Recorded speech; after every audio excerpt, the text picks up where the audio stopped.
to the main event. Right. Are we good to go, Sonia? Yes. Yes, Chairman. Right, thank you. Right. Welcome everyone to the Development Committee, 26th of November 2020, and welcome to any visitors that are watching in on the Council's YouTube channel. We'll do our best to make sure we explain each stage and what's happening.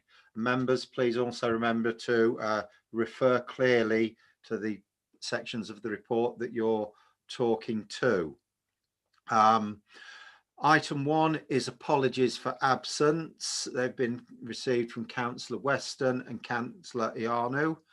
Going straight into our substitute members, where we have Councillor Gooding substituting for Councillor Weston and Councillor Wilkinson substituting for Councillor Ianu.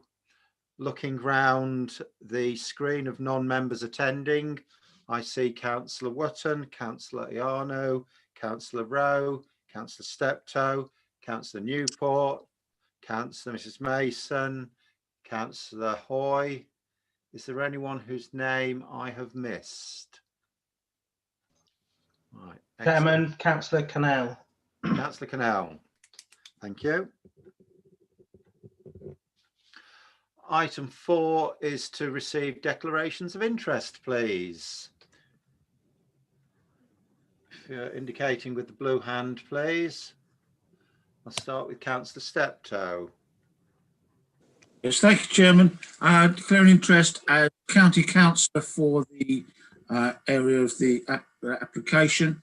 Also, as ex-leader, I had met with Bloor Homes, with the Assistant Director for Planning, and also the, refer to them as the residents group, who were against the application. I met them at one of James Duddridge's MP's surgeries. Thank you. Councillor Williams. Thank you, Chairman. Yeah, non-pecuniary interest being that I am Chairman of Rochford Parish Council, and this proposed development is within our parish. Thank you. Councillor Ianu.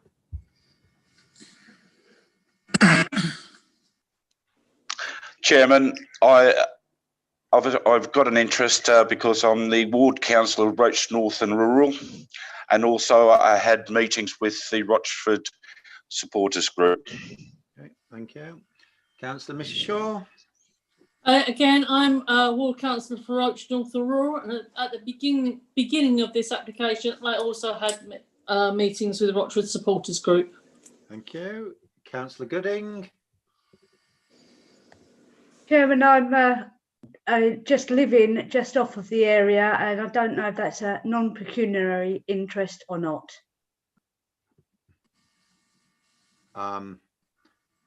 It's an interest declared. Could I just ask Chris Irving if you'd just like to determine that interest, please? Yeah, I think just mentioning it as an interest for transparency is fine, Chair. Thank you. Councillor Merrick. Thank you, Chairman.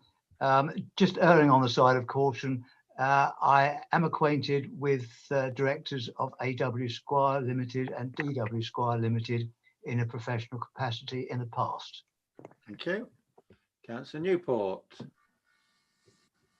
Yes, Chairman, I too have had involvement with Rochford supporters. I've been lobbied by Bloor Homes and also by Friends of the Earth. Thank you. Councillor Wotton. Thank you, Chairman. Chairman, a non-pecuniary interest as ward councillor for the area of the application. Also, I've had as leader dealings with Bloor and Rochford residents, Rochford supporters on this, and members of our own authority and Essex County Council. Thank you. Councillor Mr Shaw. Thank you, Chairman. An interest as I'm a ward councillor for the ward where the school is actually in. So I think that needs to be recorded. Thank you. Thank you. And Councillor Butcher.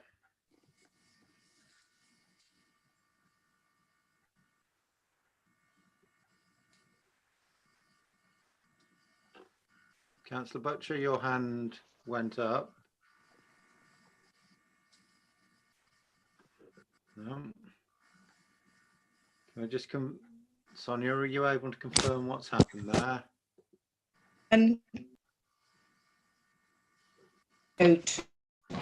Yes, reside just off the Ashington Road, and I have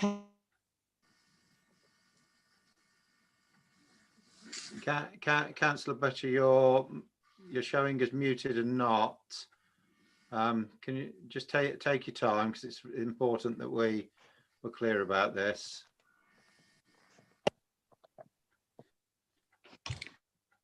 Right, can you hear me now? Yes, that's good, thank you. Can you hear me now, Chairman? Yes, I can. Yes, I don't know what you've got to say. I'm ward councillor. I also reside off the Ashington Road, and I have had a meeting with the residents group in the past. Okay, thank you. Councillor Mrs Mason, you've put your hand up as well. Thank you, Mr Chairman. I haven't got a pecuniary interest, but as for clarification, I have met with members of the Rochford Supporters Group, but only as in passing. I have never discussed this application with them. Thank you. Right, I see no more hands going up to declare interests. So we'll now move on to item 5, which is land to the east of Ashington Road and north of Rochford Garden Way, Rochford. Katie Rogers is going to start us with the presentation, please. Thank you, Chairman. Before I start my presentation, Chairman, I'll read out a further consultation response received from Holt Farm Junior School. Holt Farm Junior School appreciates that a development on this particular site has already been agreed as part of a long-term strategy for the provision of homes in the area. So whilst there is not an overall objection to the planning for the number and location of the homes, we need to register our objection to the current proposal. Our objection specifically relates to the position of the access to the site, being directly opposite the school's Holt Farm Junior School and Holt Farm Infant School, and the lack of consideration of alternative options providing safer access to the site further along Ashington Road. The proposed site access specifically removes a cycle path and narrows the pavement in front of our site. We believe that this will have an extremely detrimental impact on the safety of our pupils and parents attending the schools, which have overall pupil numbers of 600 plus. The site access also compromises the access point to the shared car park for both schools, which is already located very close to a busy road with an unmanned Pelican crossing, giving us further safety concerns for this proposal for both our staff, parents and pupils. We believe that there are alternative sites for access to the development that have not been explored simply due to financial implications, which is unacceptable considering the overall infrastructure pressures in Rochford, particularly along the Ashington Road. We request that the planning application is rejected in its current form to ensure that the safety of our local residents and pupils is not jeopardised to make relatively small savings to such a huge development project. We specifically request that the meeting ask for alternative access points to the site to be reassessed and submitted. Yeah. Chairman, I will now begin my presentation. If you could just hold on for one second. Members, you've got the report that's been circulated, but there was also an addendum. Can I just check that the actual committee members have all seen that addendum before we progress? Agreed. Yep. Yes, Chairman. Okay, thank you. Thank you. Agreed. Katie. Yeah. If you'd like to continue, Katie, please. Yeah, fine. Thank you, Chairman. So I'll now begin my presentation and I'm going to share my screen with you.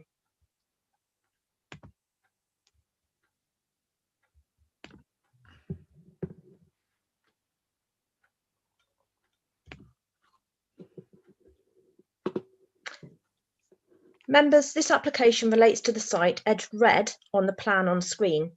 The site is largely agricultural land extending beyond the rear gardens of properties on Oxford Road to the north and to the rear garden boundaries of properties on Rochford Garden Way, Percy Cottis Road and the Drive to the south.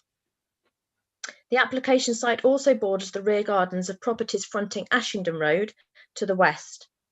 There is an existing ditch shown with my cursor, which bisects the site from east to west. The site also includes land to provide pedestrian and vehicle accesses. To the south of the car park to a commercial premises in the area where my cursor is pointing here, a pedestrian link from the proposed development would go through to Ashington Road. Another pedestrian link to Ashington Road is proposed further south in this position here. The main vehicular access to the site of Ashington Road would be achieved by the demolition of 2 existing dwellings at this point indicated by my cursor here. An emergency vehicle access is proposed to the south of the main access at this point here, which would also provide a further pedestrian and cycle link. A secondary vehicle access at this point here is proposed off Percy Cottis Road to the south. I'll take members to a few photographs of the site. So this first photograph is of part of the northern boundary of the application site. The rear garden boundaries of some of the properties on Oxford Road can be seen, and the rear garden boundaries of properties on Ashington Road can also be seen at the point indicated by my cursor here. I'll just scroll to the next one. This second image is of the northwestern corner of the site, showing nearby properties on Oxford Road. This third image is to the rear of Sapwoods on Ashington Road. This is the commercial premises, and the link through the northernmost pedestrian link through to the Ashington Road is would be positioned at approximately where my cursor is there.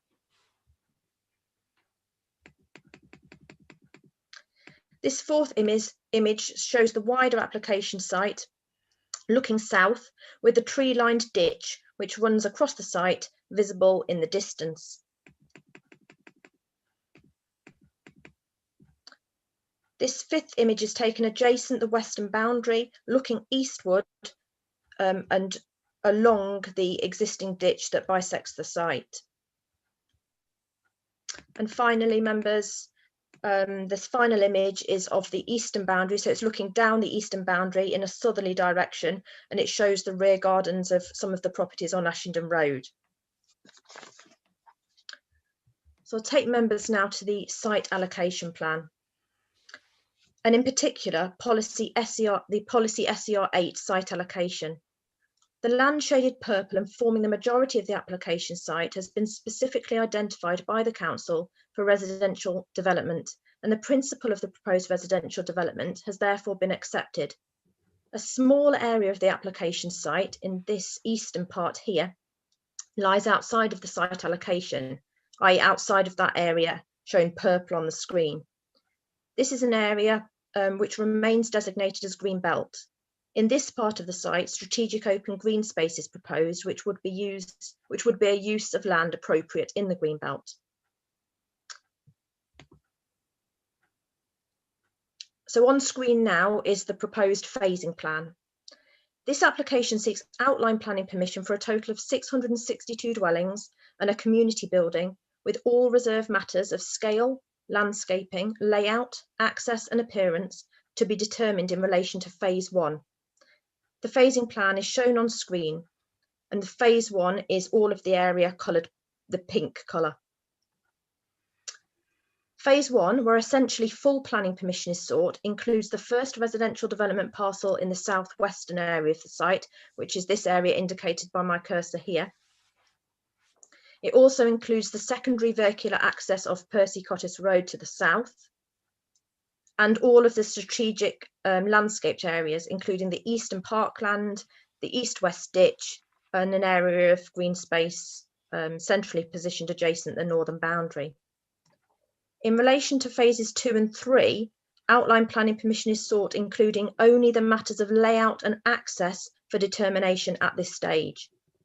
Phase 2, which is coloured green, includes the only non-residential element of the proposed scheme, which is land for the community use, and that is indicated by my cursor on screen here to the southwest of the site.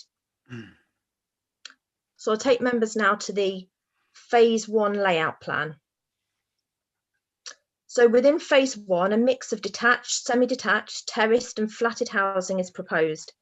The entrance avenue, which is indicated by my cursor here, would lead off the main vehicular access and would be tree lined with dwellings fronting the street and leading to an amenity green space with dwellings fronting around and onto this. Street trees would also feature to one of the roads leading northwards and indicated by my cursor on screen. All of the proposed dwellings will be provided with policy compliant amenity space and on-site parking provision. A variety of parking solutions is proposed, including driveway parking to the side. So this indicating here with my cursor, this is an area of detached dwellings with parking spaces to the side of each one and a garage beyond that to some. In addition, some of the flatted blocks, so for example in this area here, have communal parking courts. In some areas, parking will be provided to the front of dwellings, indicated in one area by my cursor here, and that would be broken up with tree planting. The majority of dwellings, which would be sited on plots with a direct boundary to existing nearby dwellings, so here alongside properties existing on Ashington Road, and here again to the south, and then along the southern boundary, would be sited such that the rear elevation of proposed dwellings would face the site boundary.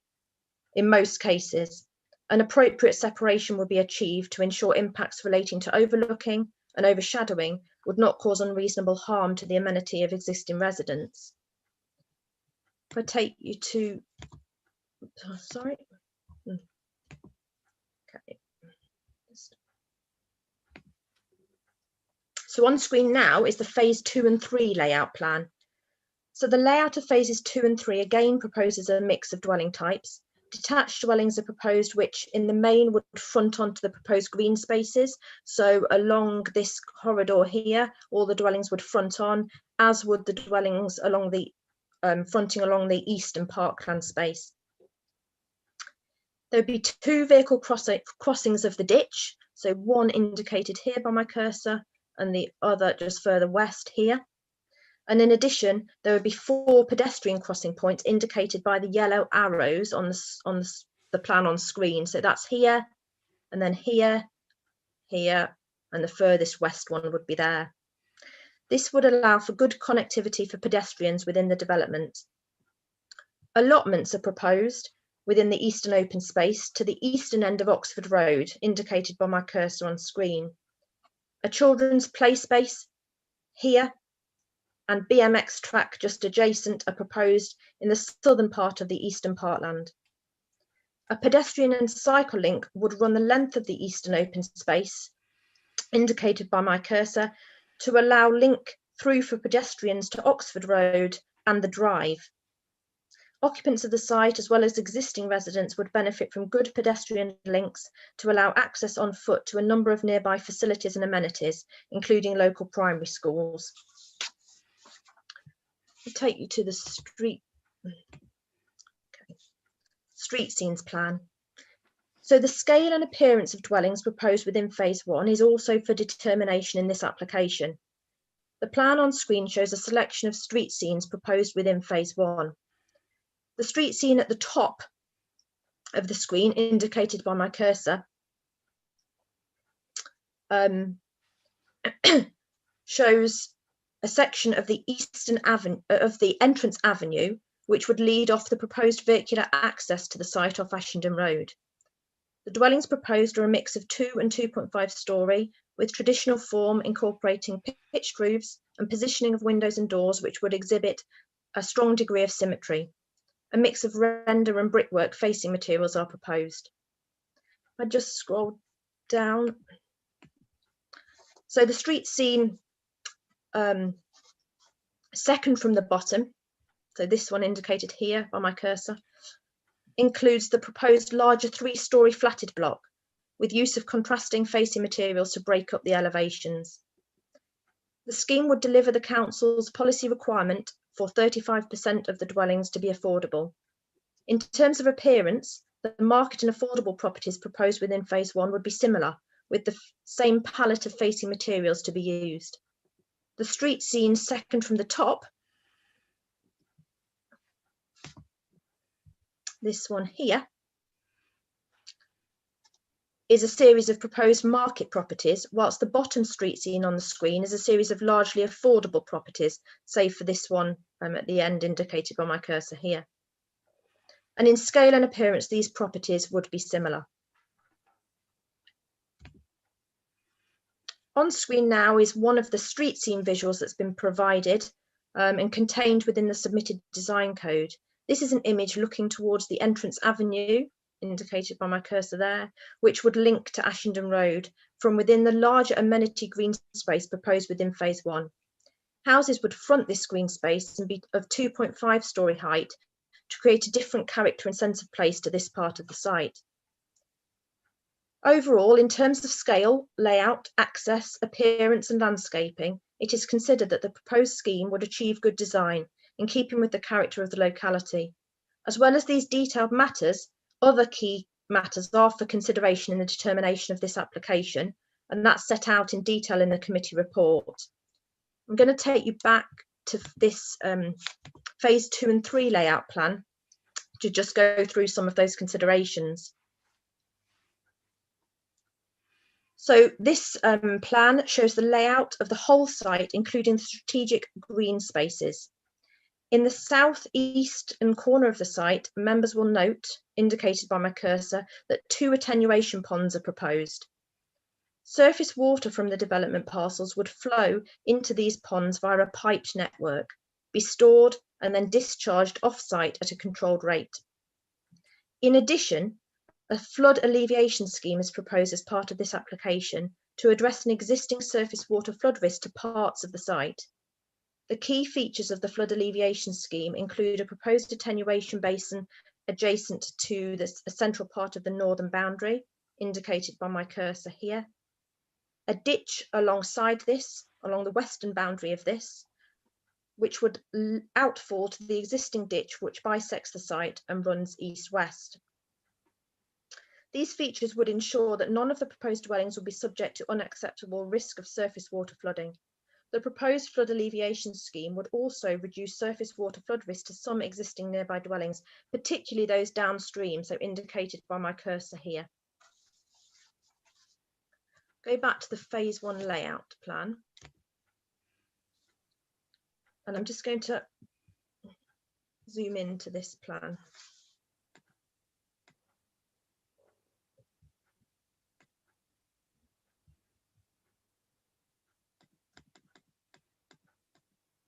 Okay. So the phase 1 layout plan includes the proposed new vehicular access onto Ashington Road, indicated by my cursor on screen. The formation of this access would involve changes within the highway adjacent, including the formation of a ghost right-hand turn and widening of the northbound carriageway, which would reduce the width of a section of the footway to the west. This is adjacent to the Holt Farm Infant and Junior Schools. These works would also necessitate the removal of an oak tree within the footway, which is indicated on this plan as this dashed circular line here, indicated by my cursor on screen. The loss of the oak tree would be compensated for in part at least by a financial contribution to enable significant tree planting within the district, and the proposed additional highway tree planting within Ashington Road, which would take place here just north of the school site, so indicated by my cursor in this location here. Take you to a photograph. So the photograph now on screen is taken on Ashington Road looking south at approximately the point at which the new access to the site is proposed, approximately where my cursor is here. The pedestrian crossing which is shown on screen would remain, but be upgraded as required. Essex County Council Highways Authority raised no objection to the proposed vehicular access to the site on the grounds of safety. The submitted transport assessment and addendum to this has robustly assessed the impact of traffic from the proposed development on the local highway network. The committee report details the mitigation proposed, which would include improvements to some junctions in the locality.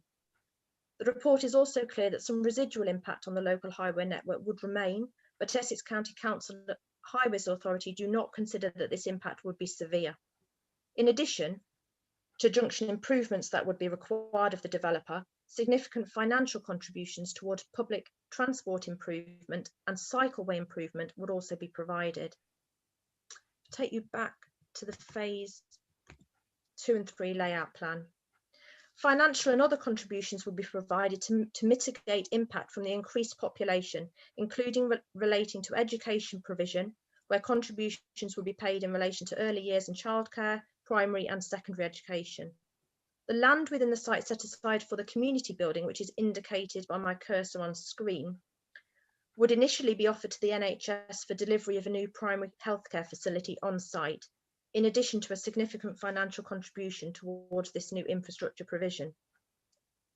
The site has been allocated by Rochford District Council for residential development, and the delivery of housing here would support the requirement that the council maintain a 5-year housing land supply. The development would also deliver a significant number of affordable homes and would create an attractive, well-designed place for new residents in a sustainable location within walking distance of a range of existing facilities. I'll just take you to an aerial image, the last image. So this is an aerial image of the site, and I'm just going to point out where the site is. So it's this field here, indicated by my cursor on screen. The site is within walking distance of a range of local facilities and amenities, including a number of schools. So we've got the Holt Farm Infant and Junior School opposite the site on Ashington Road, as well as Waterman Primary School in this location indicated by my cursor. King Edmund Secondary School is just north of Oxford Road. There are shops at Golden Cross Parade, and only slightly further afield is Rochford train station, which will be readily accessible from the site by cycle. As set out in the committee report, it is considered that the adverse impacts of the proposed development would not significantly and demonstrably outweigh the benefits of the proposed scheme. Importantly, there is no objection to the proposed development from the Highways Authority, and the development is considered to accord with relevant national planning policy and the adopted development plan, which specifically identifies this site for residential development. The recommendation, therefore, Chairman, is one of approval subject to the recommended planning conditions and a Section 106 legal agreement to the heads of terms as detailed in the report and addendum. A slight adjustment to the wording of the contamination condition as set out in the addendum is also recommended to ensure that the further ground testing as identified in the submitted contamination report is carried out, and mitigation agreed also carried out prior to the commencement of development on the site. In addition, the additional condition relating to reptile mitigation on the addendum is not required, as this is already covered by condition number 16. Thank you. Thank you. Right. If you could just possibly cut the share, then I'll. Right, okay. We have 3 speakers on this one. First one I'd like to call is Mrs. Sally Faulkner, Deputy Clerk, Rochford Parish Council. 5 minutes. We'll let you know when you've got a minute left. Thank you, Mr. Chair. Rochford Parish Council acknowledges that this application is broadly in line with the requirements of the local plan. There are several areas which Council would like Development Committee to consider. Whilst the numbers and units and density are within guidelines, it is noted that both the unit numbers and density is higher than the local plan. Unit numbers have been increased by over 60%, and although density is only slightly increased, it is much higher than the existing properties, which are 25 units per hectare. The Council is very concerned about the effect of the development on the Ashington Road traffic, which is acknowledged to be over capacity. It is difficult to see how the suggestion for traffic flow to be staggered could be achieved within a residential and education environments. Percy Cottage Road is very narrow to be used as a secondary vehicular access, and it already has passing issues, which may increase following this use. We would also ask that you consider whether 10 schools parking spaces is sufficient, or if usage could be monitored once the new facility is open. The Parish Council also requests to be consulted regarding the access from Braes Lane via Doggett's Close onto a tight corner, and any impact this may have, or the development may have, on the Doggett's wildlife area, i.e. noise, dust, mud, and whether the current surfaces are suitable for the vehicle types. The Council acknowledges the replacement of trees and shrubs, however are concerned at the length of time it will require for habitats to be re-established. The Parish Council requests involvement in discussion as to the need for and management of the allotments, play space, open space, community buildings, as we can provide information on local requirements for allotment and give an overview on local facilities. We would ask that a condition be placed on the development working hours to reduce disturbance to existing residents, i.e. Monday to Friday, 7 AM to 4 PM, Saturday and Sunday, 8 AM to 3 PM. Our Parish Council has recently met with Bloor Homes and had a discussion about some of these issues, and we are looking forward to future discussions as other phases come on board. Thank you, Mr. Chairman, for allowing the Parish Council to have representatives speak at your meeting. Thank you very much. The next speaker is Mr. Robert Ebern, Planning Director, Bloor Homes, the applicant. When you're ready, up to 5 minutes. Your officers have presented a really thorough and robust report to recommend that this allocated development site should be approved. National planning policy demands that sustainable development should be plan-led, and I am pleased to commend this scheme to you at the culmination of a comprehensive process led by your local plan. This site is the last development of the 2014 local plan. It delivers the requirements of Site Policy SER 8, therefore the principle of development has been firmly established. This project is due to be delivered when economic recovery, new homes, accompanying infrastructure and employment opportunities are significant national priorities. Our planning application submission followed years of extensive consultation with the community, stakeholders and council officers.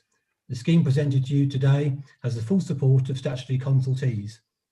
The application is in outline with the first 233 homes fully designed in detail. Planning and design officers have facilitated a scheme of enduring design quality which respects local character at an appropriate density while meeting standards for parking, garden sizes and sustainability. The development will be climate change resilient and built to accord with a detailed design code to maintain a site-wide consistent quality standard. The site will also deliver sustainable urban drainage together with a new flood attenuation feature to fix existing flood issues historically experienced by adjacent residents. With a good range of homes for families and for smaller households, the proposal responds well to housing needs. All of the homes are designed to be compliant with nationally described space standards. The policy compliant 35% affordable homes, as supported by housing officers, will meet a range of local needs and help key workers get on the housing ladder. Moreover, these affordable homes are built of the same materials as the market homes, along with same design characteristics and high quality specifications. They too will be built by Bloor Homes, which is reviewed as the highest rated national house builder on the Trustpilot review platform and has a formal NHBC 5-star accreditation for customer satisfaction. Thus, it's a socially inclusive scheme, and these are all really great quality homes, irrespective of tenure. There has been much scrutiny of the access proposals. To absolutely reassure you, these have been designed, modelled, assessed, and safety audited to make sure that they prioritise the safety of all road users. The transport assessment process has been rigorous and exhaustive. The scheme is pump primed by an extensive package of highway improvements before the delivery of the first home, along with a new £700,000 fund for improved bus services and £250,000 for cycling infrastructure. The highway improvement measures are supported by the Highway Authority and achieve the safest possible access regime for the site. Throughout the planning process, it has become clear that the development of necessary highway improvements will lead to the unavoidable loss of a significant street tree. This aspect of the works is considered in 3 ways. New street trees are proposed, further additional tree planting is planned to allow for future skyline trees in the development, and a direct compensation payment is agreed. This application promises over £8.3 million of infrastructure improvements for school places, libraries, preschool provision and other facilities. We also deliver community building land for the NHS, along with a substantial NHS funding package, which local NHS managers are very keen to put to good use. These benefits are in addition to a school drop-off zone, new recreation land, ecological habitat and allotments. Our focus on creating a great place will continue throughout the construction phase, which will be managed by a detailed construction management environment plan. In summary, the scheme delivers necessary and well-planned development, it mitigates its impacts, it delivers infrastructure, it pays its way, and at absolutely no cost to the public purse. These are not vague wishes, but they are resolute and legally binding promises. The promised infrastructure is presented at the front end of the officer's report and is also the last line of this lengthy plan-led process. As we move into the next stages of this project, I thank you for putting your faith in us and respectfully ask that you endorse the recommendation and approve this planning application. Thank you very much. Thank you very much. And our final speaker on this is Ms. Melanie English, the Rochford supporters. If you just unmute your microphone, and then when you're ready, you've got 5 minutes. Thank you. Thank you, Mr. Chairman. There is no doubt to any of us that the Ashington Road is the blight of every person's life who has to use it. We concur with Councillor Wooden that the SIR8 should never have been allocated into the current local plan. It was short-sighted, unrealistic and an error of poor judgment made by your predecessors. They handed down to you a loaded gun, but you should not be accountable for mistakes made by others' impaired judgment. The Rochford supporters believe this road is an inadequacy, combined with the fact that no amount of money will provide solution, should be enough for you to bravely deny this application. Citing the entrance to this proposed development opposite an infant junior school is irresponsible. It will be an accident waiting to happen. Children's safety should never ever be compromised just to comply with unrealistic housing delivery targets to finance the developer. Everybody knows this road is the bane of residents' lives. It is an obstruction and will create gridlock, such as a recent set of temporary traffic lights placed on top of the school crossing, a thoughtless action which resulted in motorists sitting in gridlock for up to an hour. This is a narrow Class C road, unsuitable for the amount of traffic it is expected to serve. Recently, we have had 2 near fatalities, and that is too many. Yet here you are, constrained by policy and expected to fairly consider this application by Bloor, who intend to exploit this land to its absolute maximum. ECC have again stated the road can cope, yet in their highways report they clearly state that by 2029 the Rectory Road junction will have major problems. Consider your own experiences and ECC's prediction. Why would anyone recommend this application?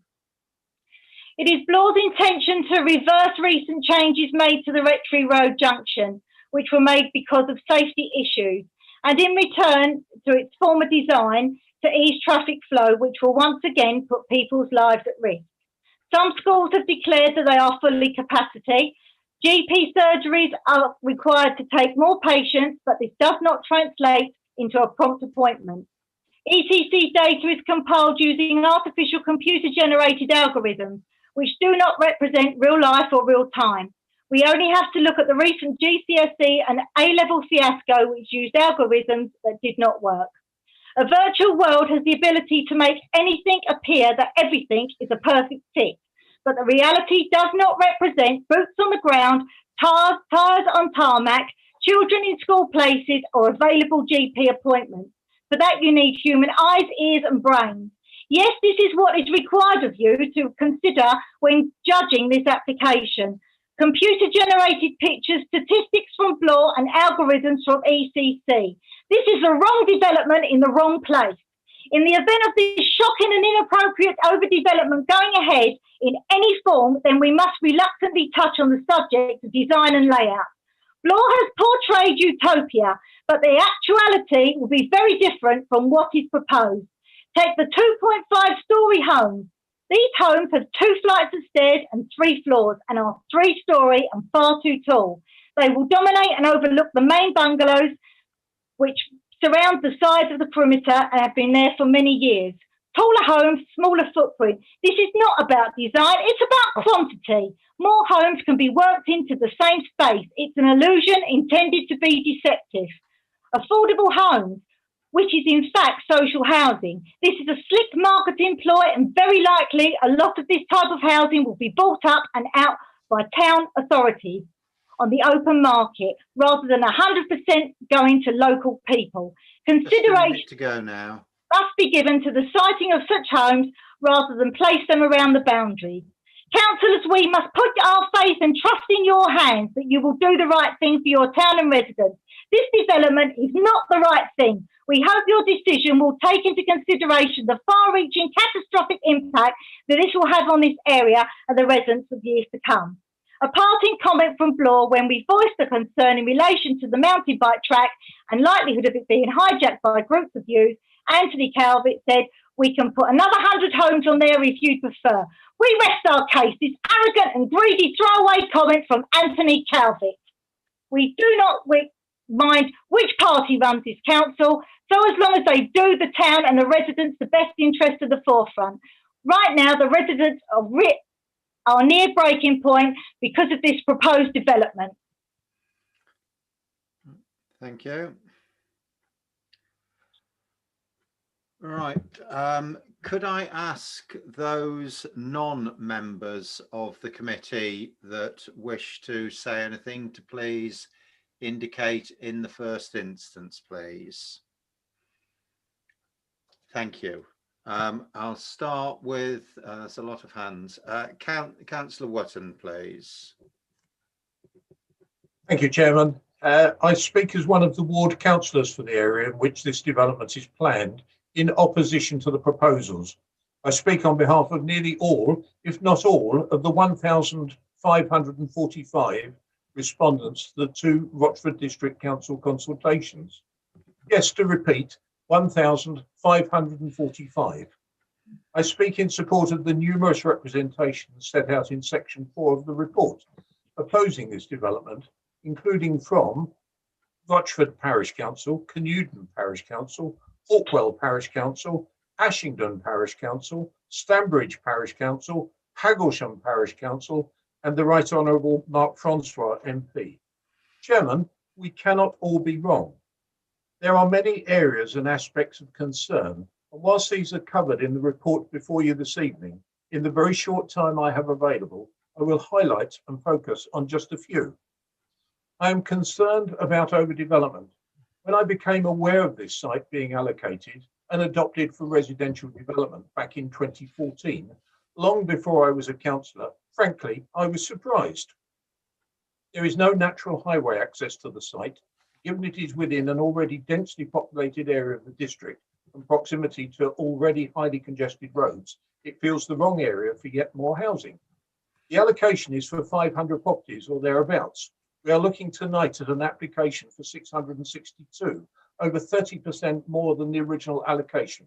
I believe that this is excessive overdevelopment of the site and very much at odds with densities elsewhere in the district. Looking at the style and layout, the overall appearance will be at significant variance with the surrounding street scene and character of nearby residential areas. I note that there does not appear to be any provision for 5-bedroom properties, a point that was drawn to the applicant's attention at a very early stage. In particular, I also draw the committee's attention to point 4.89 of the report, page 5.85, where there is a comment by Essex County Council Urban Design about their concerns in respect of shapes of some of the gardens and the need to avoid a car-dominated environment.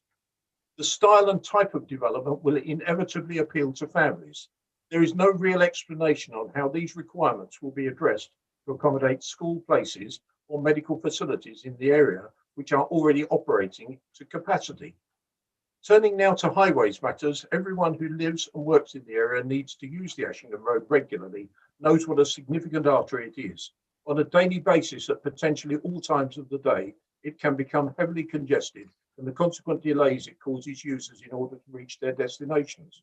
Percy Cottage Road is a wholly unsuitable alternative access to the development.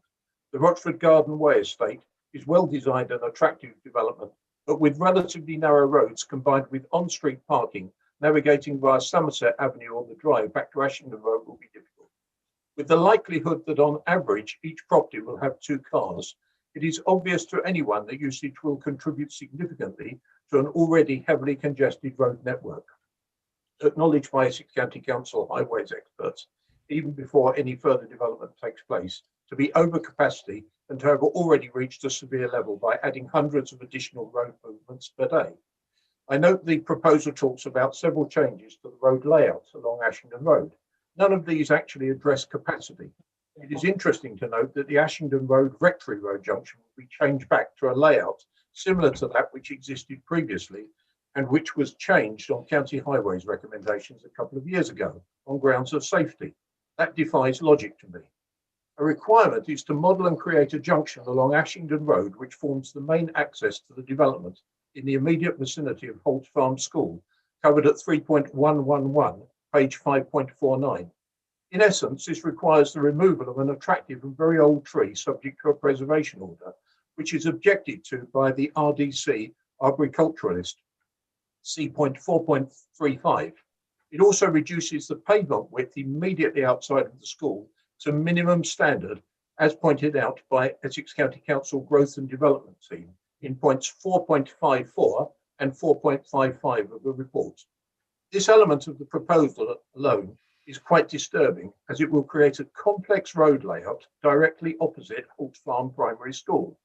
This will become the main access and egress point for pedestrian traffic and will lead to injuries and potential fatalities with young and very young members of the community. It is considered that the intensification of pedestrian conflict, which is further exacerbated at school times, cannot be overcome by mitigation measures. If approved, this application would therefore have a serious detrimental effect on pedestrian safety and lead to an unacceptable level of risk. In conclusion, in my opinion, the proposed development is wholly inappropriate in scale and location, as well as existing infrastructure. Chairman, I accept this is a difficult decision for the Development Committee tonight, but I should like to thank you and members for listening to my concerns. Thank you. Thank you. Councillor Ianu, next, please.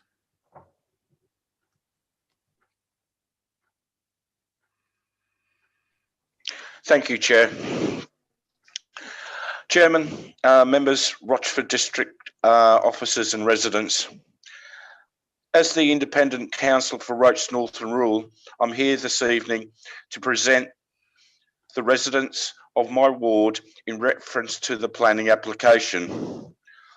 I would like to thank the officer of Rochford District Council for her presentation of this application, which the Development Committee will debate later this evening, and hopefully adhere to their understanding of the application and its impact on the community of Rochford. After digesting mountains of material delivered to my premises, I'm of the opinion the reports are flawed, with inconsistent supporting documents and a lack of understanding by the developer on the local community infrastructure, such as road networks, schools, surgeries, wildlife, policy SEER 8 compliance, local plan, allocation of housing, and access points, to name a few.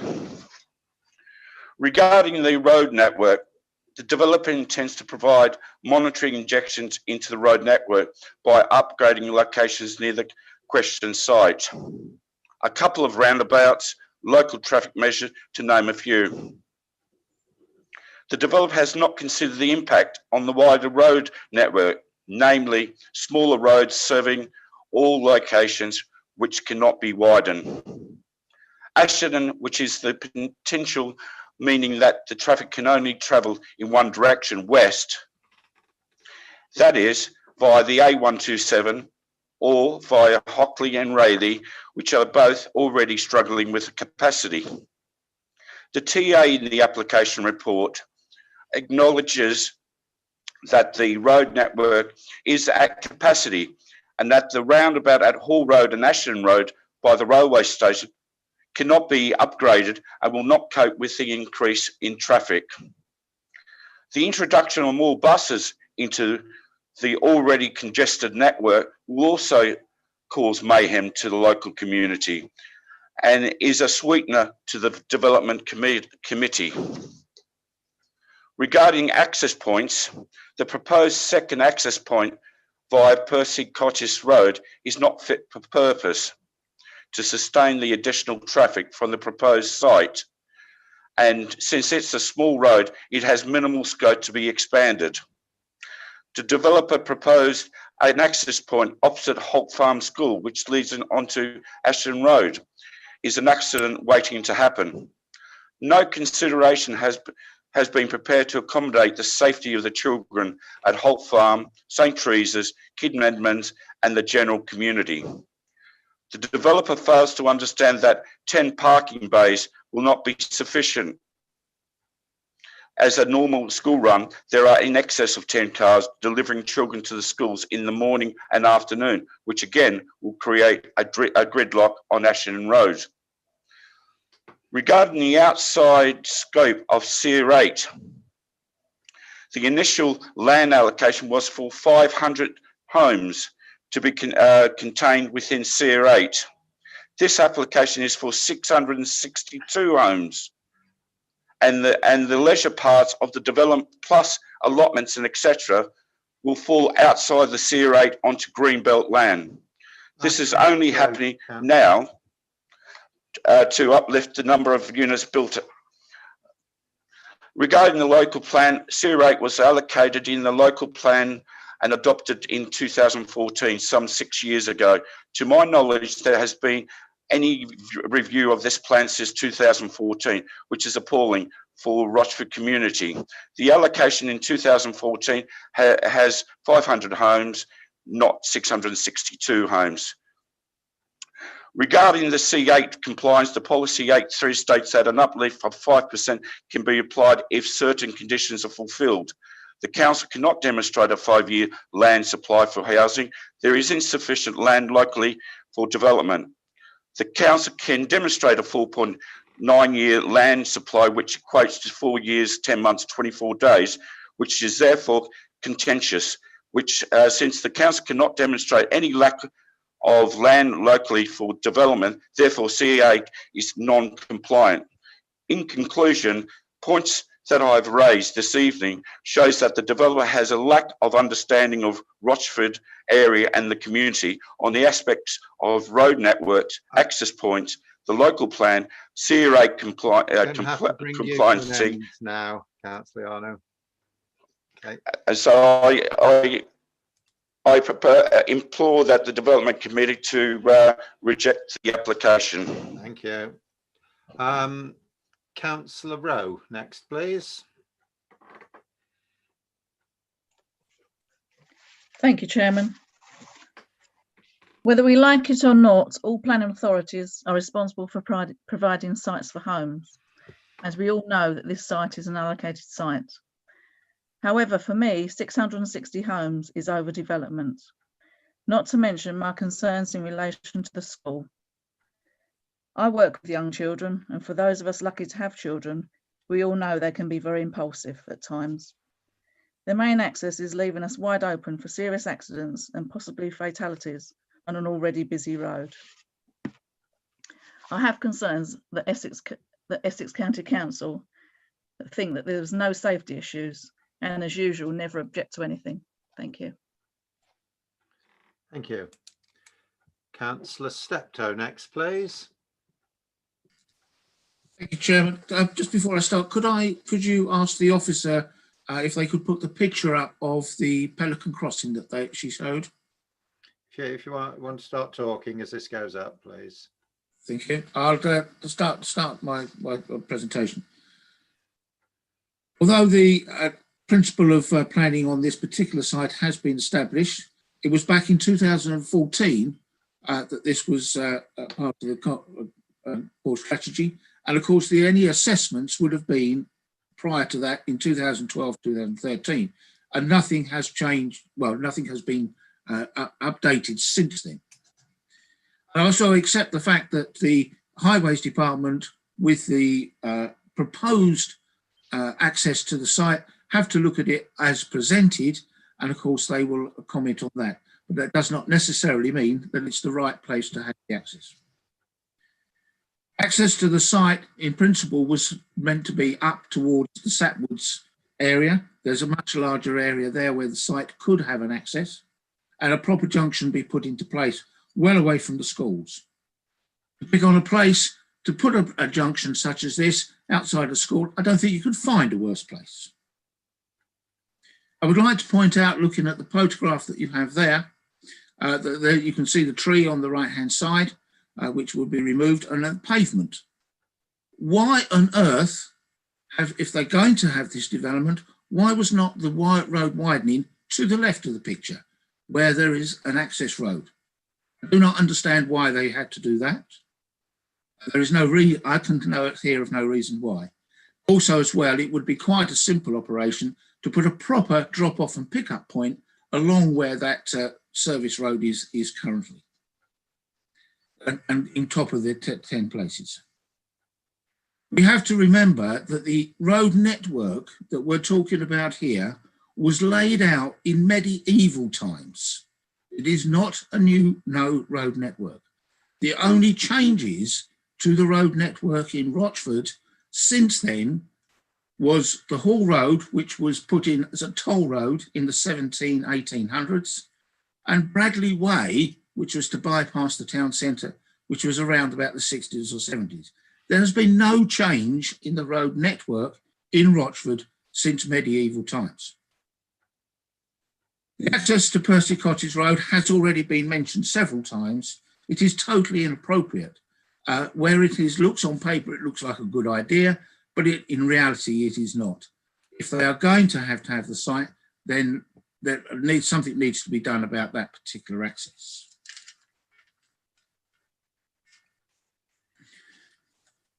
I simply don't believe that this access to this road, the site is in the right place. With the contributions that they are putting towards other junction improvements, there's been nothing said about the junction of Hall Road, West Street and the Ashington Road. It's almost impossible to improve that junction without removing a school, moving a river and moving a railway bridge. So that is going to remain the same, and we'll have difficulty coping with the extra traffic. There was nothing put forward for the junction of West Street and Bradley Way, and nothing put forward for the junction of Bradley Way and South Street, also junctions that are badly oversubscribed. There was some funding put forward for the Anne Boleyn junction, which recently had a bit of an upgrade for money from the Hall Road estate. But again, there's not much more you can do with that, but it's an interesting point. There's going to be a lot of gas work done there where they're going to have to remove the existing roundabout. So maybe there's an opportunity there to actually improve that particular junction. Just about a minute to go, Councillor Staptoe. Thank you, Chairman. I would urge the committee to reject this application for the points that I've raised. The safety of our children is paramount, and by closing down that footpath, we are just increasing the danger. Or if they can't come to agreement, to refuse deferment and suggestion to the applicant that they go away and think about this particular situation. With regards to overdevelopment, we have to remember that in the east of the Rochford district, we have had to accommodate with planning applications that are before us in other areas and are already existing buildings happening, something in the region of 2,000 houses. This is starting to get to be a problem because there has been no improvement to the road network and the infrastructure of the area.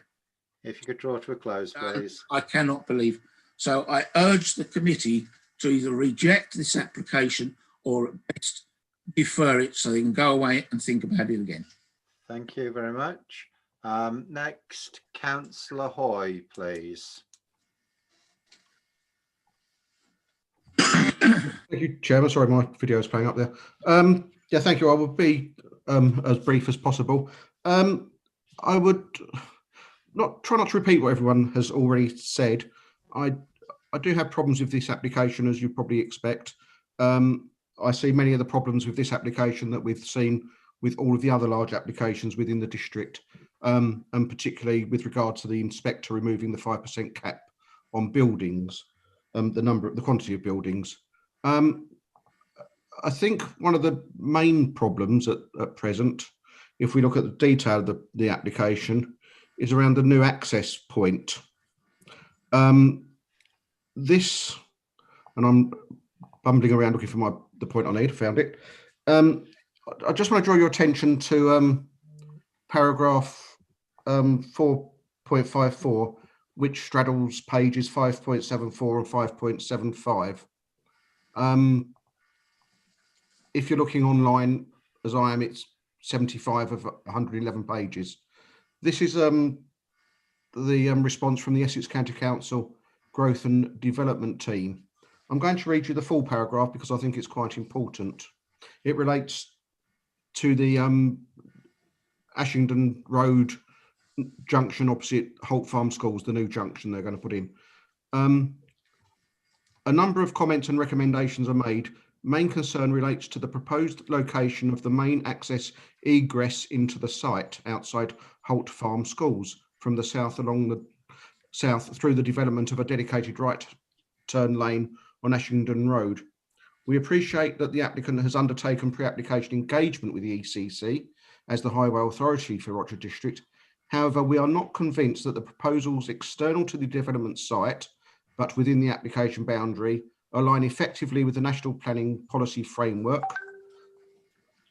2019 requirement to deliver healthy and safe environments through high quality public spaces which encourage the activity and continual use of public areas.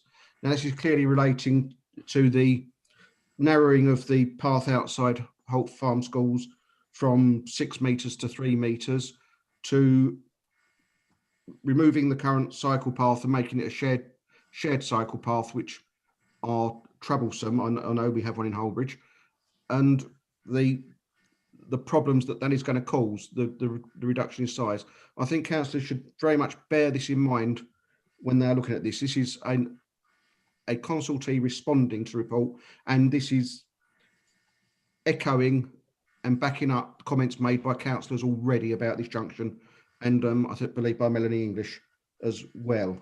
And I think this is one of the most important paragraphs you're reading this report, which you should bear in mind when you vote on this application.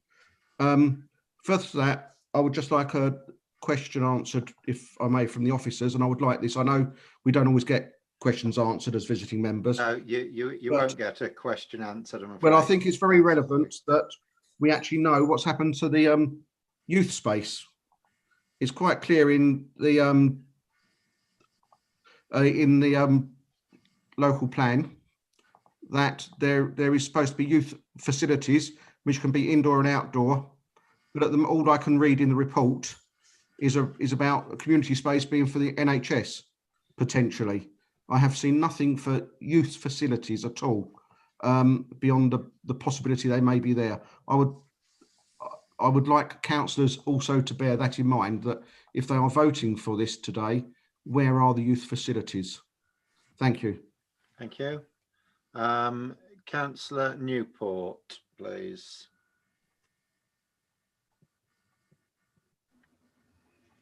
Thank you, Chairman. Sorry, I was under the impression that we would have questions answered, as I've previously submitted some questions to officers. So I don't know if they're going to get answered tonight. So I'll try and bundle them into. I haven't pre-prepared a speech at all. So firstly, well done to Rochford supporters for a very passionate speech. And how I would start my scrutiny of this is basically there's a lot of concerns around the highways I had very, very little time to read the report, as I was given the hard copy for just 24 hours, which wasn't offered to other members of our group. So they too have only had 24 hours. One of the matters that we previously raised as Lib Dems is our financial matters and material planning consideration. If tonight we are told that is true, it should be questioned. We have an opportunity here. We've heard from many councillors about concerns with the highway. I have it on good authority that you can question that. You can ask for an independent report. It is not outside of your control to ask for that. I've read the traffic assessment, and I'll draw your attention to the addendum, page 6, 2.17, and I quote, that the software is not well suited to model the impact of additional traffic on approaches already operating close or above theoretical capacity. You should question whether that makes these traffic assessments sound. We've heard from Blore saying that this application has been supported by officers, but it's clearly not supported by residents and certainly not by councillors. They've said about the tree planting in the district. We have no tree planting strategy in the district. It's something that the Lib Dems have called for, and we still haven't got it. It's a car-centric application. When you look at the problems that this application will bring, it's staring you in the face. All the children at that school, this is their future. And here we are looking at building another load of houses, which is a car-centric design. So what is the housing density? And we must question as to whether this can be increased in phase 2 and 3. In other developments in the district, we've seen where the developer has come back and increased the density. You must question this and ask how many houses that this site can actually accommodate. This is a trick that developers have used in other areas in the district. And do you trust what they are saying now? In my opinion, this scheme is poor in design, and it is not something that I would put my name to. I think we should be considering our futures. We should be considering that of our children's futures. These houses are not the type of houses that we need in our district in its current format. I would ask the committee tonight to consider either refusal or deferring this application pending an independent report into the traffic. And that is what I implore you to consider. Thank you. Thank you. Councillor Mrs. Mason, please. Thank you, Mr. Chairman. I have today received a letter from Blore Homes stating that they hope I will support their application. They also state that they have engaged positively with elected members, and I would like to place on record that I am not one of those members. This is a large and complex planning application, and it is therefore important that we do not lose sight of the main principles regarding potential development. Where Rochford sacrifices Greenbelt, we should have high quality homes as required by our residents, which are not necessarily the same as the homes that a developer may wish to supply when their main objective is usually profit. SCR 8 was placed in the now out-of-date core strategy with an anticipated capacity of just over 500 dwellings, not 662. This increase, in my view, results in an overdevelopment of the site. The access adversely affects the local school, which should be of concern to everyone. This and the road issues have been comprehensively demonstrated by the previous speakers. Our local infrastructure is already inadequate, and the report provided states that the Hall Road, Ashington Road Junction cannot be improved, and I suspect that traffic studies underestimate the true difficulties that are experienced on a daily basis by our long-suffering residents. Of concern is RDC policy of requiring developers to deliver a wide choice of high-quality homes based on both current and future needs, which is not, in my opinion, delivered by the housing mix proposed. Where are the bungalows for elderly residents? Where are the 1 and 2 bed flats for purchase by our local community?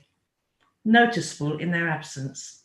The only flats proposed are those for so-called affordable housing, which is housing provided to a housing association of the developer's choice, not affordable or accessible to our local residents that may want to purchase one as a starter home.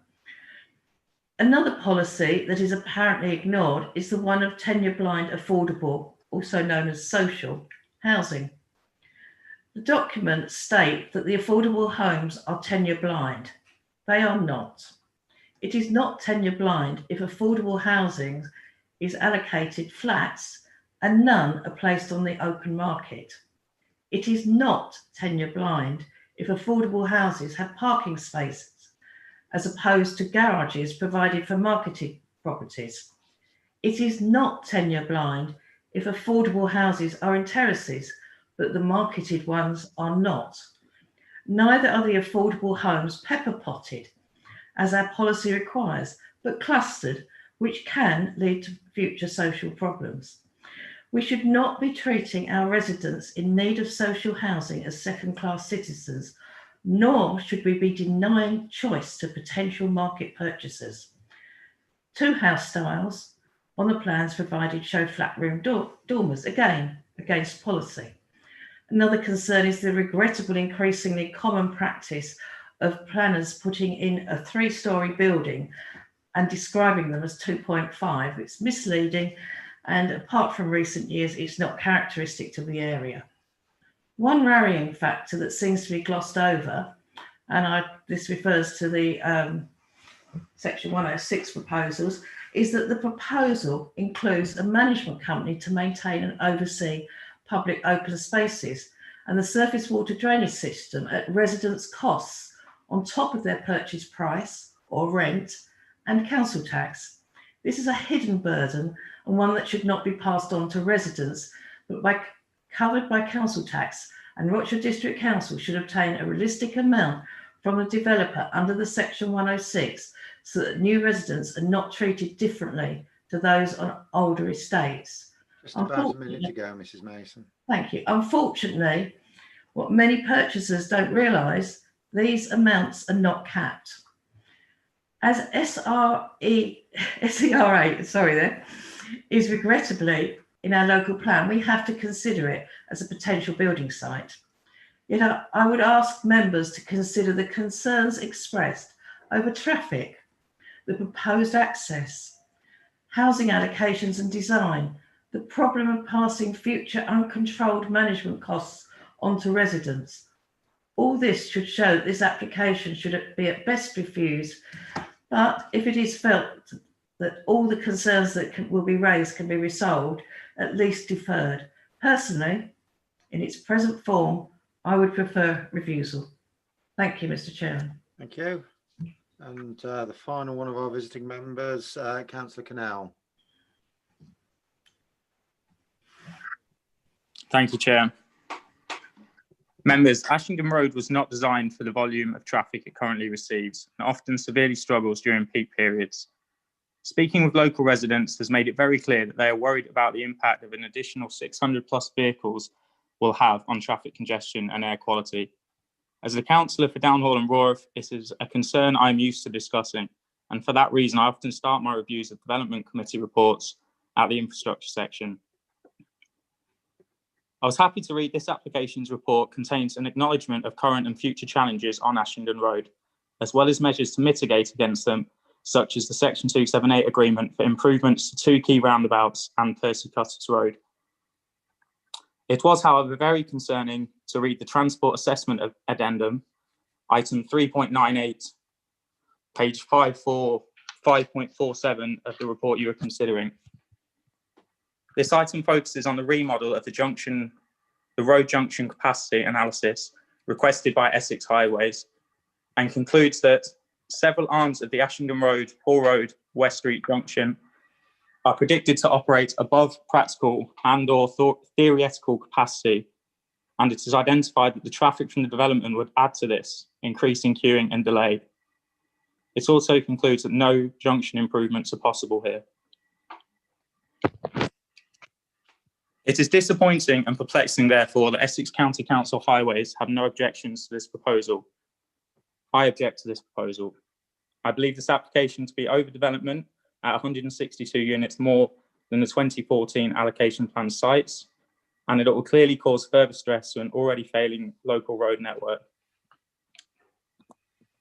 Members, this report is lengthy and detailed, as I suspect this evening's proceedings to be, so I'll be brief with my final couple of thoughts.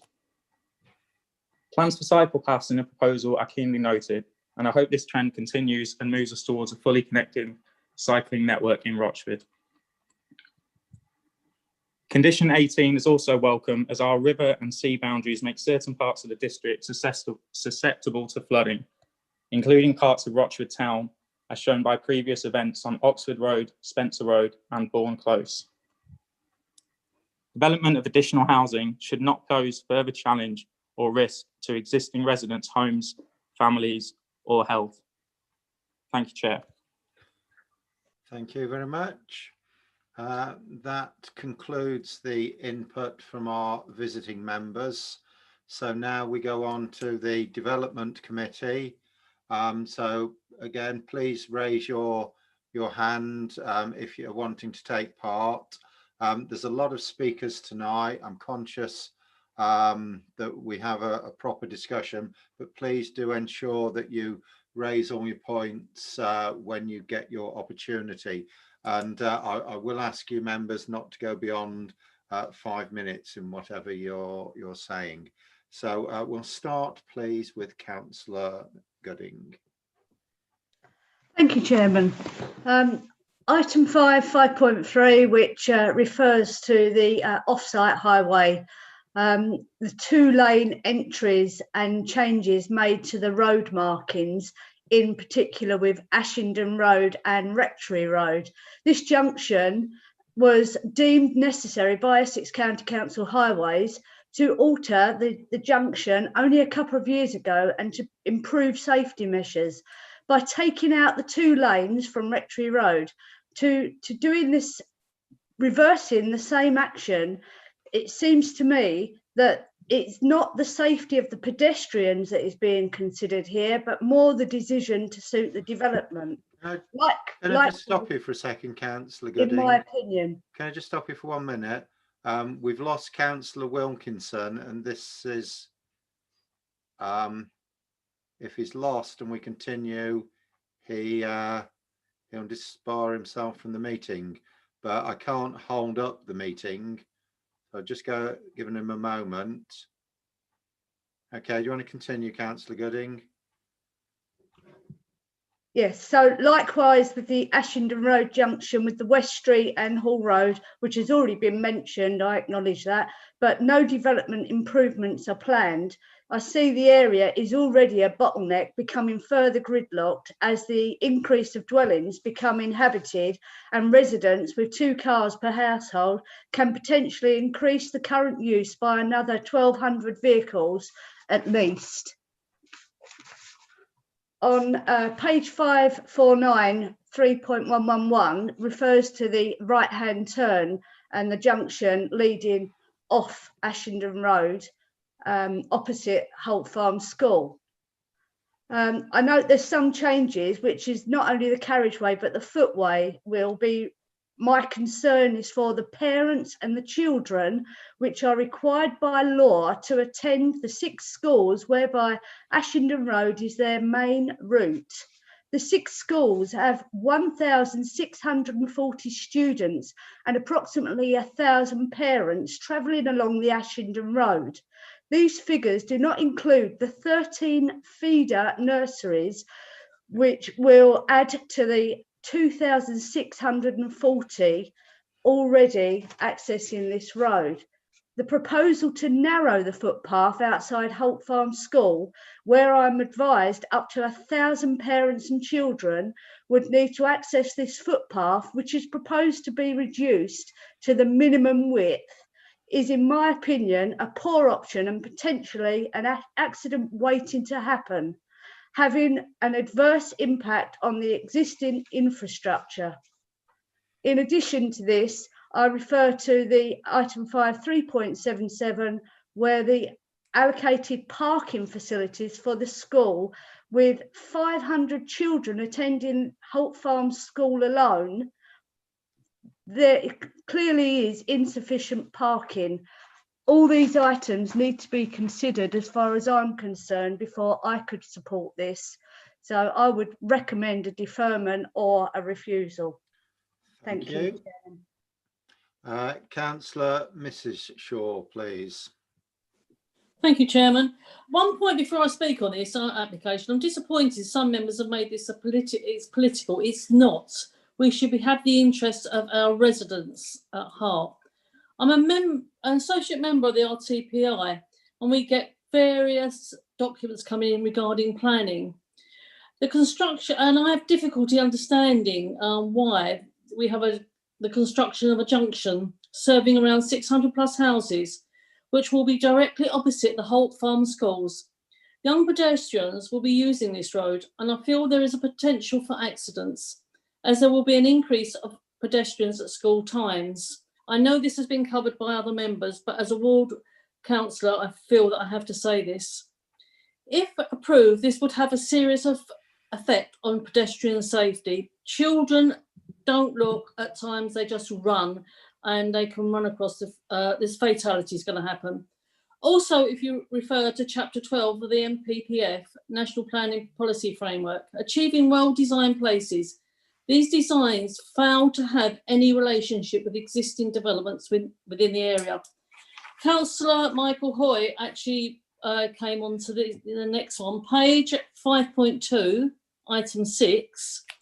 On the 2nd of the 11th, members and officers, we had a Zoom meeting with Bloor.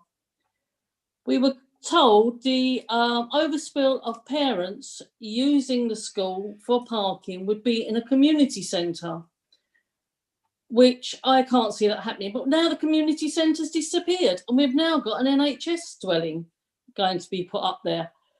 Well, the overspill car park now cannot be used because if it's NHS, they'll have patients there at the times of the school. So we have now lost the 10 parking spaces along that road.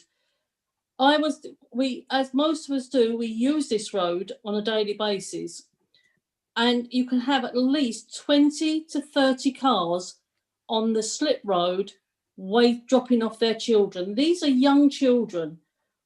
Parents will not just drop the children and let the children go across this crossing. It's completely dangerous. I cannot support this. I will vote for refusal. Thank you. Thank you. Councillor Mr. Shaw. Thank you, Chairman.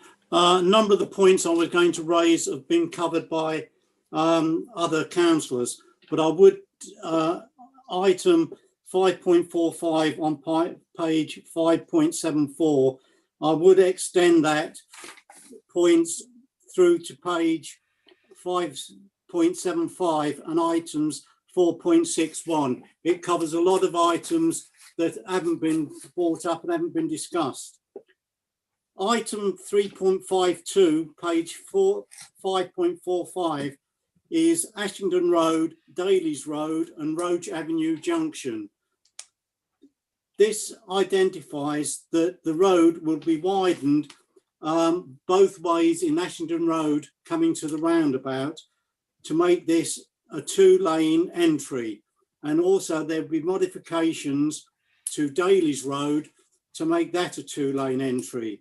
nothing is mentioned of any improvements or modifications to Roach Avenue.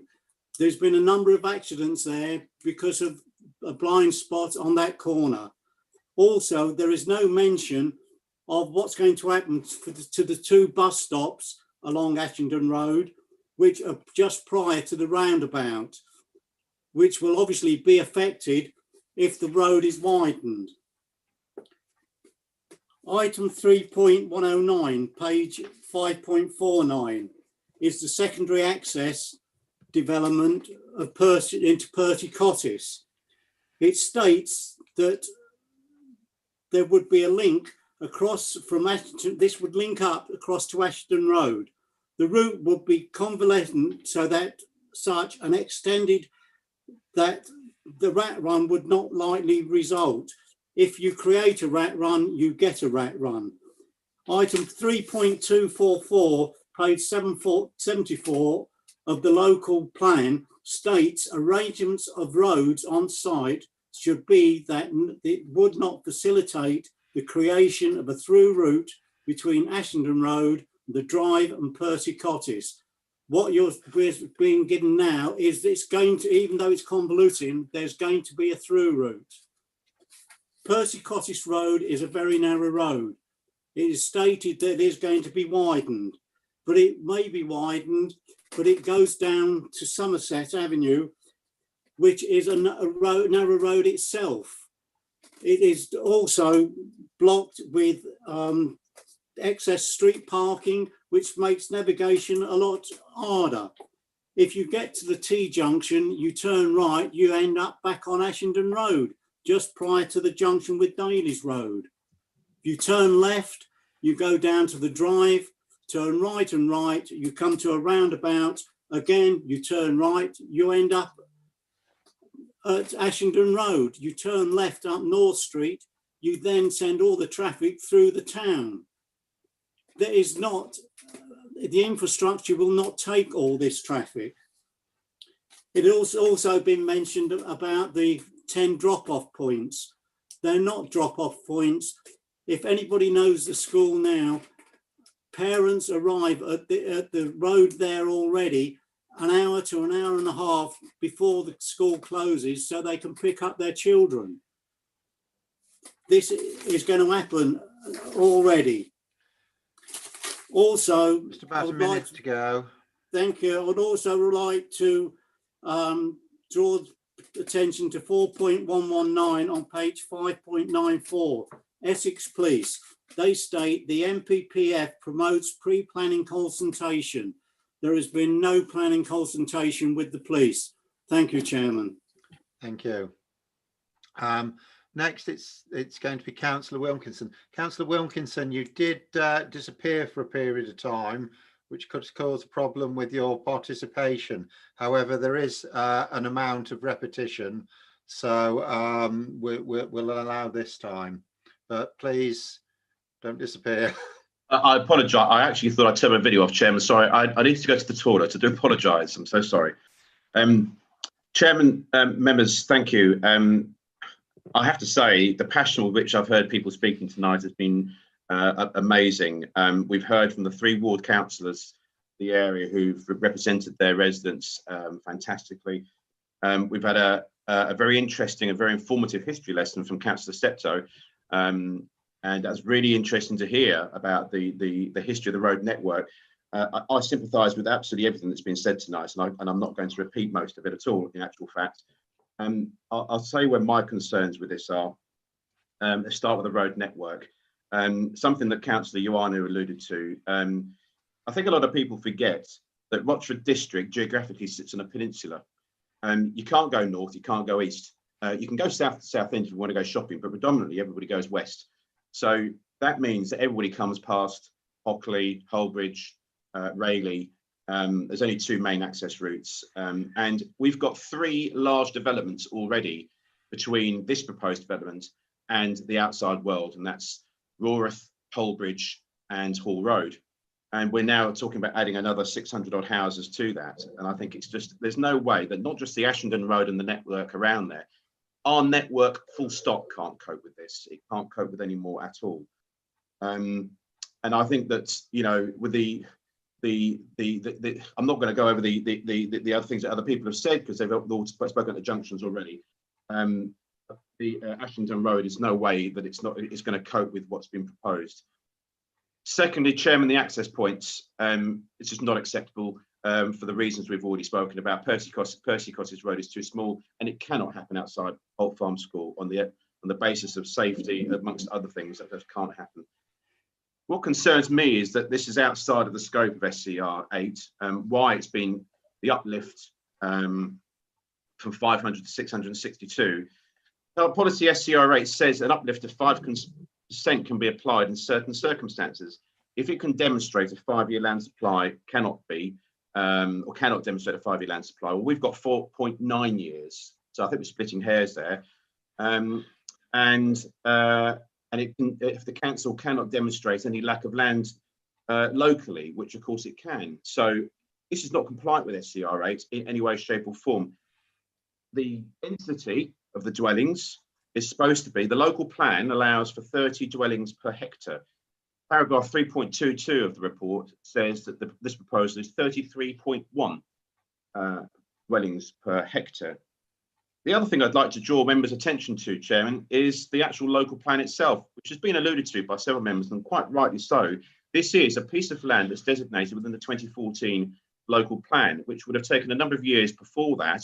We've seen what's happening with our current new local plan, how long that's taken. So this would have taken equal at the time, I would suggest. And yet we've heard from Councillor Stepford again, who's our previous leader, has confirmed that, of course, there's been no upgrade to this local plan. There's been no review of this local plan, which is already over 6 years old. Section 10A of the Town and Country Planning Act requires local authorities to review the local plans a minimum of every 5 years. So I'm assuming that's not been done. I don't know that it's been done, and therefore this local plan is no longer compliant. So we cannot, or nobody can rely on the fact that SCR8 is allocated within that local plan, I would suggest.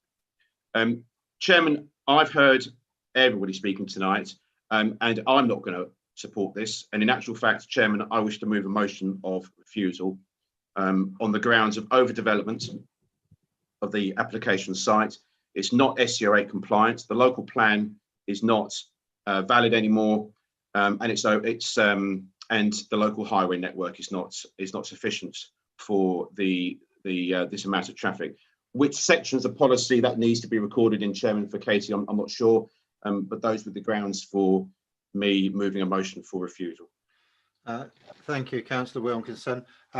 Before I look at that in detail, a number of other members have indicated they wish to speak. If you don't mind, we'll hear those out before we do. Thank you, Councillor Wilson.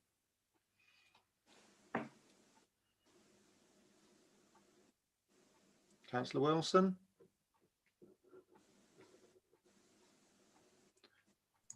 Can you hear me now? Yes. Yeah, right, thank you. Yeah, thank you, Chairman. Others have said that the roads are at capacity in the area, and I know that from personal experience.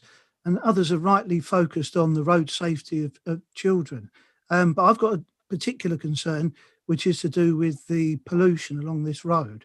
The risks to children particularly pronounced, and that's because they tend to be exposed to higher concentrations of pollutants than adults do. And that's because they're immature, they're developing their immune systems, and also that they've got a relatively high inhalation rate. And also the children tend to spend a lot more time outside and tend to be at the right or wrong height, as it happens, for exhaust emissions. So Ashington Road is actually quite unusual in terms of its relatively narrow width, the number of schools that are along it, and also the stop-start movements of vehicles. And this therefore poses a greater risk. There's no physical room to expand Ashington Road, and which regularly gets blocked. So, and it not necessarily blocked for long periods of time, but what this leads to is lots of stop-start driving. And this type of driving style increases the number of pollutants that are being released.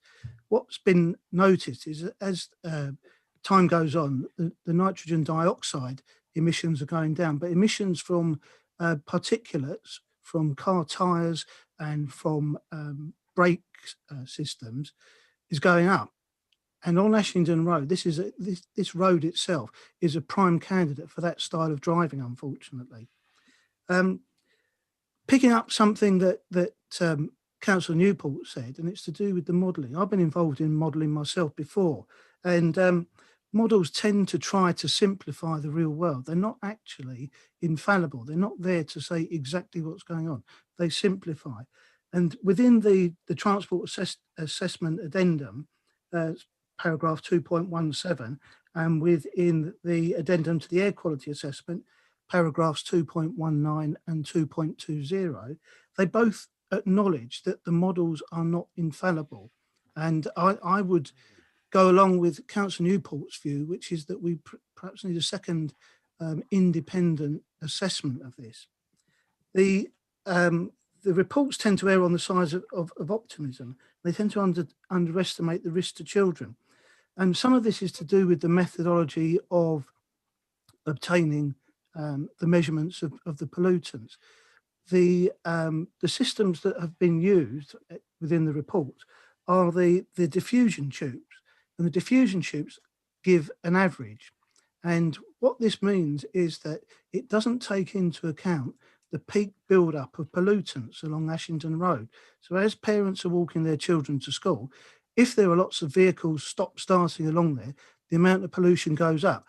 But the way that this has been measured, and it is an industry standard measure, but there are other ways of doing it, this will only pick up the annual average. And the thing about this is that children actually don't go to school for the whole year. They tend to go, because of the average, they tend to go during the most polluting periods. If you notice, by and large, traffic is more dense during term time. So therefore, there is more pollutant. And this is hidden away if you use an annual average. Just a minute to go. So really, to sum up, I would welcome a second report in using perhaps a different methodology to validate what the risk to children's health is from pollutants along the road. Thank you, Chairman. Thank you. Chairman, a point of order. A motion was put on the table and it hasn't been seconded, and I'd like to do that. Yeah, the Councillor Shaw, to a good number of members had indicated to talk prior to this.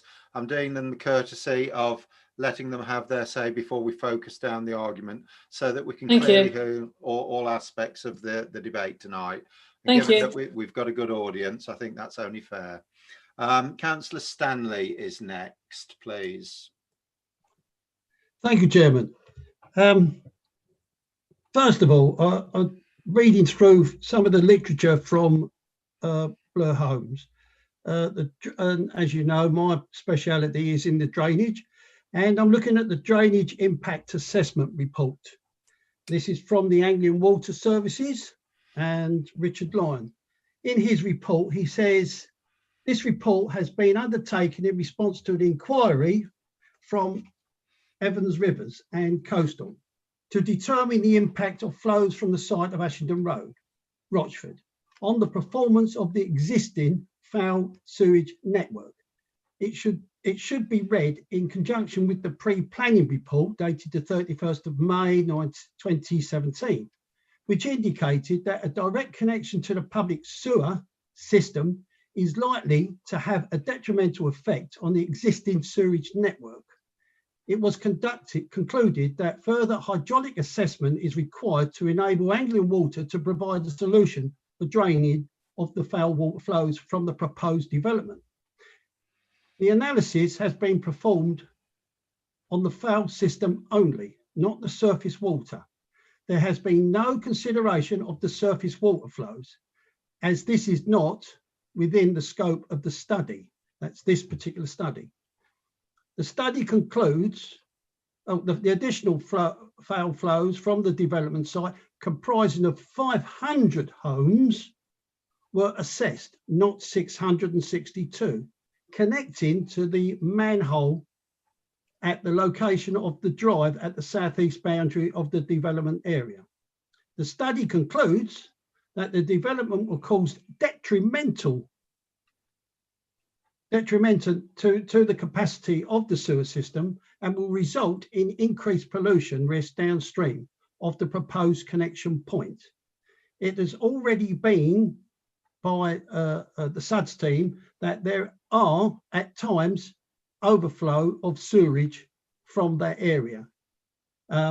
Plus the fact that I call to your note that the premises to which we are talking about have flat roofs to the front of the buildings.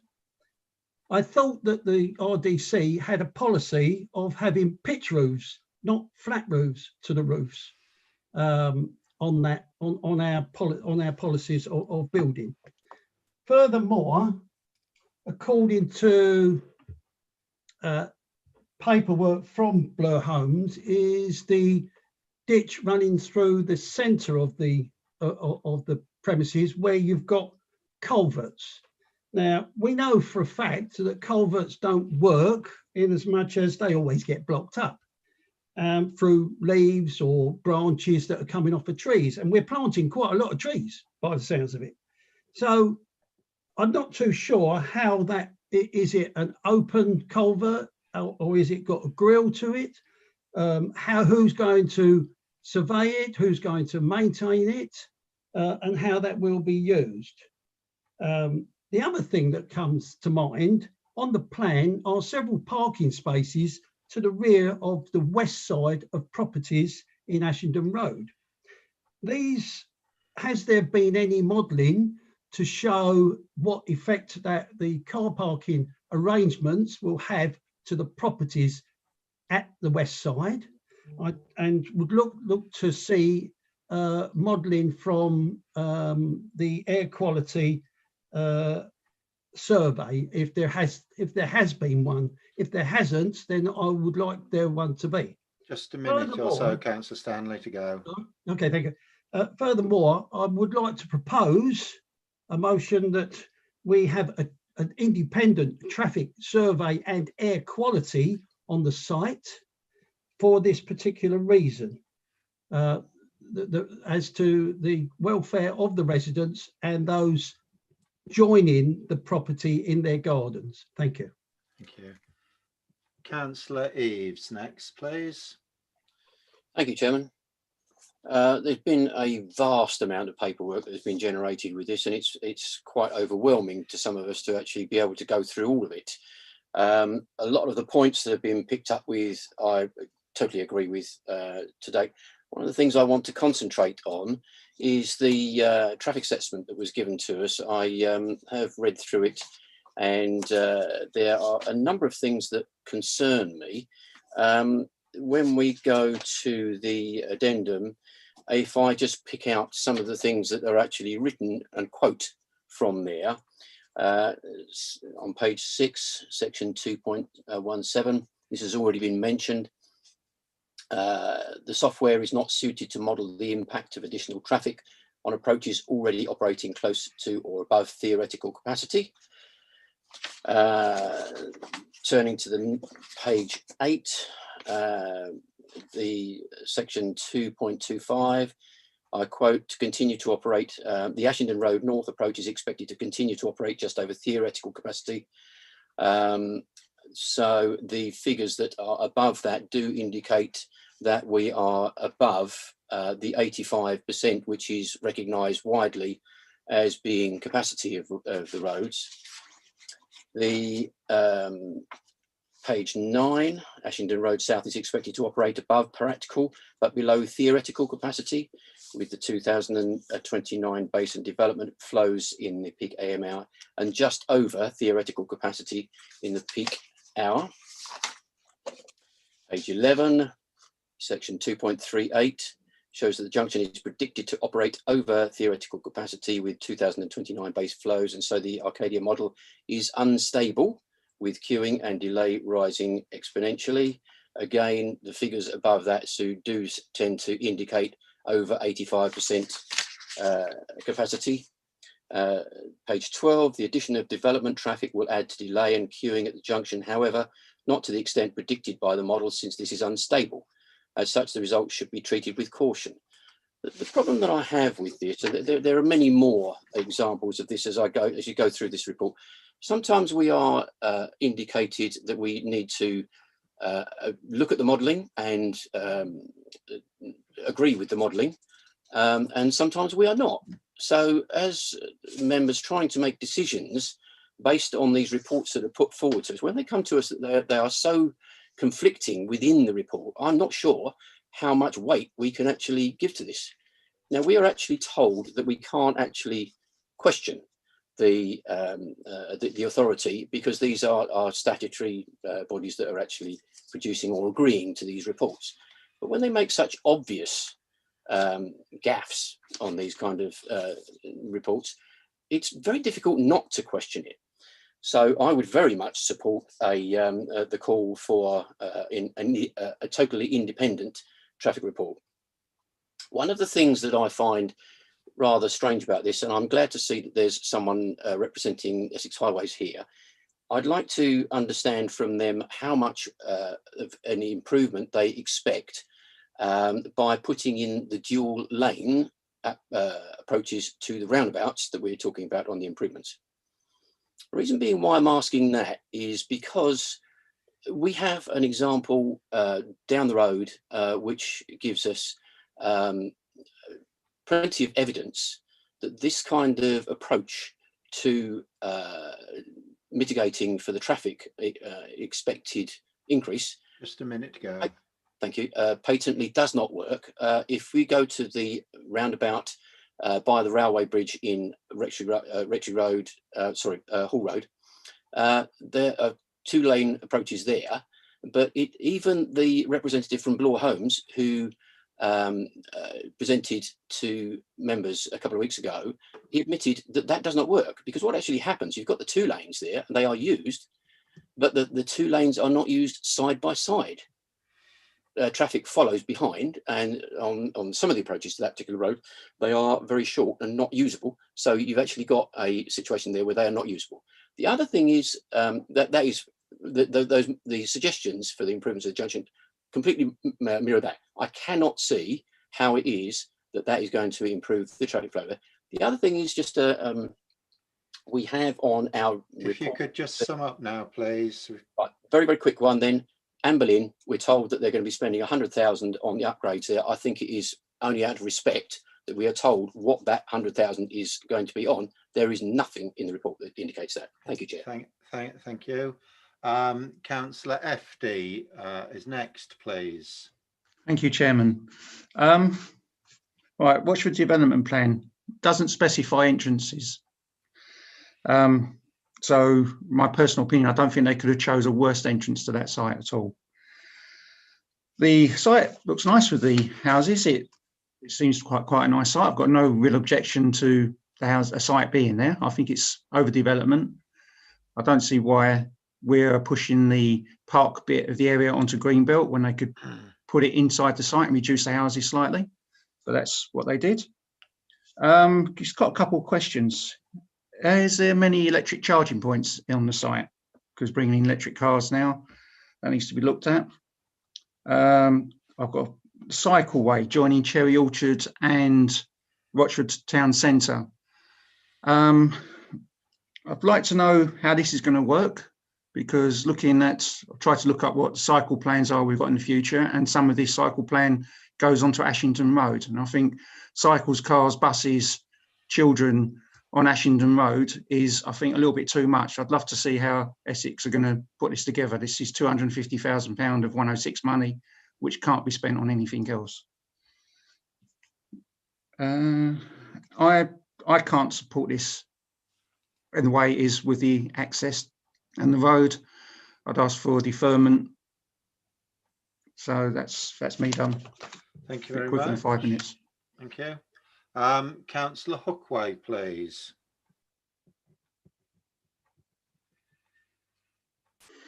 Thank you, Chairman.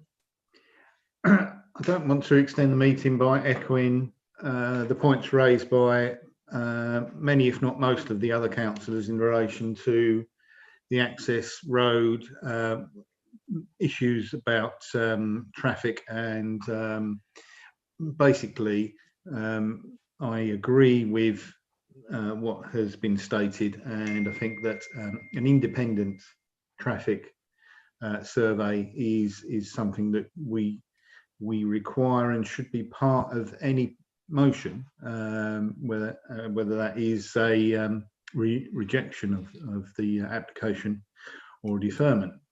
I have got a couple of matters which I'd like to ask Katie to respond to. If you ask through the chair, please, Councillor Hookway. If the chairman could pass these on to our planning officer, Katie, so that she can respond to them. One is there doesn't seem to be a construction management plan in relation to this application, and I wonder, is there any particular reason why that has not been put forward? Is there any details about a construction management plan at all? And the other matter is in relation to wildlife, which we shouldn't overlook the impact on our local wildlife. I understand from something that I read that there is issues with badgers, and as a protected species, we need to be very careful of how we deal with badgers. I wonder if Katie could indicate as to where badger sets, if there are any identified on site or where there's badger activity, and what is being proposed in relation to them, and how any development may mitigate against the impact on the badgers. Also, within the design of the development, is there any part of the design which is going to help or assist local wildlife within the site? I mean, generally speaking,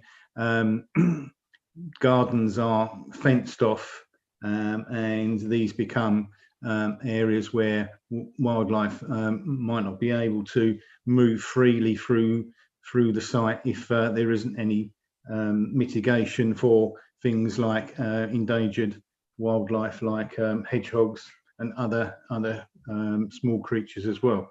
As I say, in respect of the issues raised about traffic and stuff like that, we shouldn't forget about the impact on our local wildlife. Thank you. Thank you. Councillor Williams, please. Thank you, Chairman. Firstly, I'd like to thank officers for an excellent report, and a very full report. Thank you. Would it be possible, Chairman, to share the screen again with the picture that we had previously of the crossing, please? Yeah, well, if you'd like to start talking while we're getting that up for you. Okay, well, that's part of it. Oh, it's there now. Right, this is coming from the north going towards the south. On the right-hand side, where the fencing is, there is a cycle lane there. That footpath is to be narrowed. What is going to happen to that cycle path? It comes down on the Ashton Road from the north, and it crosses on those lights, and then continues on the left-hand side going towards Rochford. I'd like to know what's going to happen. Is that cycle path going to remain? I don't have a problem with this development. It is an allocated site, and I accept that we will have to have in the future some kind of development there. But in my opinion, Essex Highways have accepted that this is acceptable. They're wrong. I'm sorry, they're wrong. I've sat in this position where we're looking now for many hours of my life that I'd rather not have. What we seem to have forgotten is that in a 2-mile section of the Ashton Road, it's from Ashington to Rochford, there are 5 schools, 6 if you count the infant school at Holt Farm. We're going to create another road that these students will have to cross. We were told at the original consultation with the developers that the new road leading to the estate would be controlled by some kind of pedestrian controlled crossing. That's not the case. I'm not happy with this at all. I know that we have had a proposal for refusal. I don't know if I can, but I would like to propose that we defer this. Just at this moment, Councillor Williams, I was letting everyone have a go, and then out of courtesy, I did say I would go back to Councillor Wilkinson. Okay, thank you. So if I could just ask you to hold for 1 minute and make your points for the moment. Okay, that's fine. Thank you very much. I think Councillor Gooding said something like 1,600 children use this road going to different schools. 1,600 children go to Kes alone, let alone the other schools. So I suspect it's more like possibly of 2,000 to 3,000 students using this road. I've had grave concerns, and I really could not accept this, but would, as I said, I would much rather have a deferral for further consultation. Okay. Thank you. Thank you. If we could just cut the screen share, please. And Councillor Butcher, please.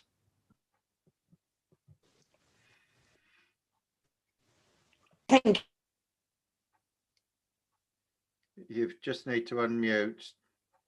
Just takes a few seconds to react. Thank you, Chairman. Yes, I'm having trouble with my mute and unmuting tonight. I'm sorry. I know that we've had a lot of discussion tonight about this this plan, and I don't really want to repeat what others have said, but it seems very clear to me that this is very much overdevelopment. It is quite overbearing in this area. I don't like the style and layout and the design. There's no relationship with existing houses. The highway access is poor. Overcapacity on Ashington Road and Percy Cottage Road. And most importantly, the safety of the children using that road. So I just wanted to get my point in. Thank you. Thank you. Now, every member that's indicated has had one opportunity to speak. So I'll now ask Katie to do a little sum up of where we are at this point before, as stated, we go back to Councillor Wilkinson. Thank you. Thank you, Chairman. So there were a couple, I noted down a few questions, specific questions. So what I propose to do is take those first, if that's okay, just to provide an answer to them. Yeah. And then, Chair, if you want to let me know whether you'd like me to comment on the reasons for refusal that have been put forward. Not yet. Not yet. Fine. So I'll just stick to answering the questions that I've written down. So let me just.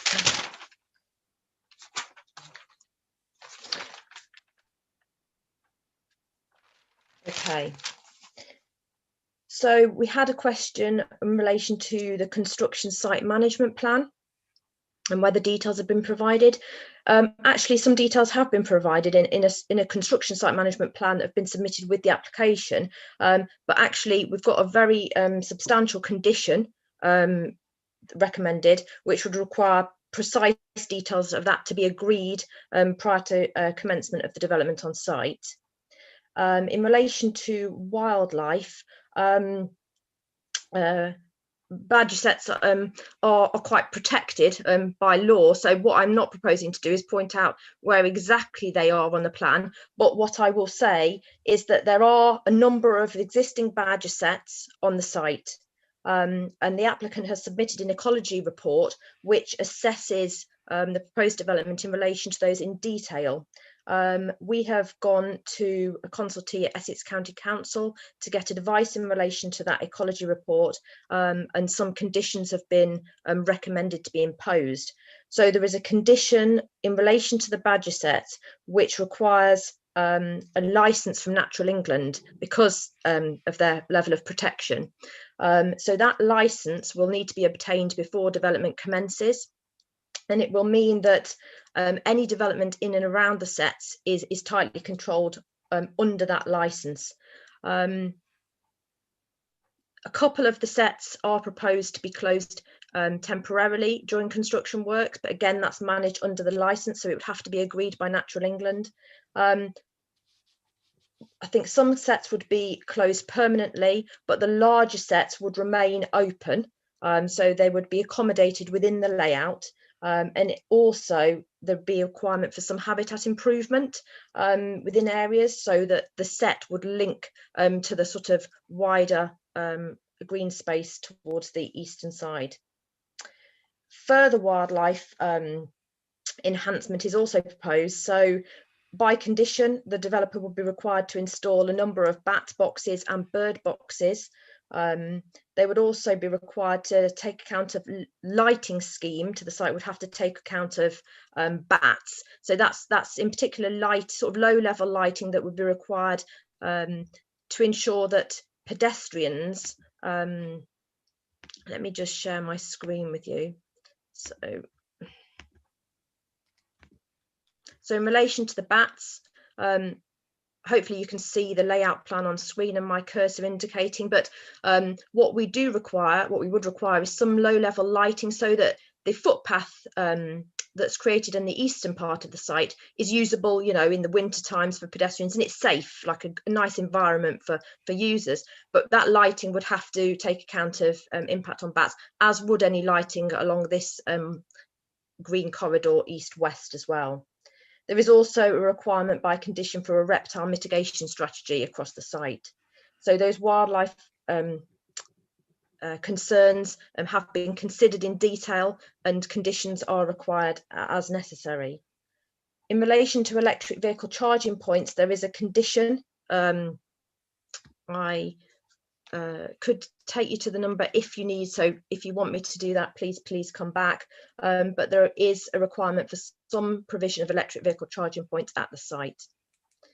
Then we had another question in relation to specifically in relation to the cycle lane. So what I'm proposing to show you is, if I just stop the share for a moment, just going to bring up some more photographs, because I think this will make this clearer.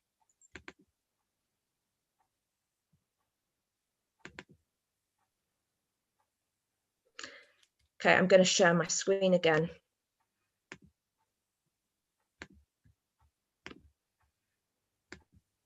Okay, so hopefully members on screen, what you can see now is another picture. So it's a slightly different one to the one before. So this is on Ashington Road looking north.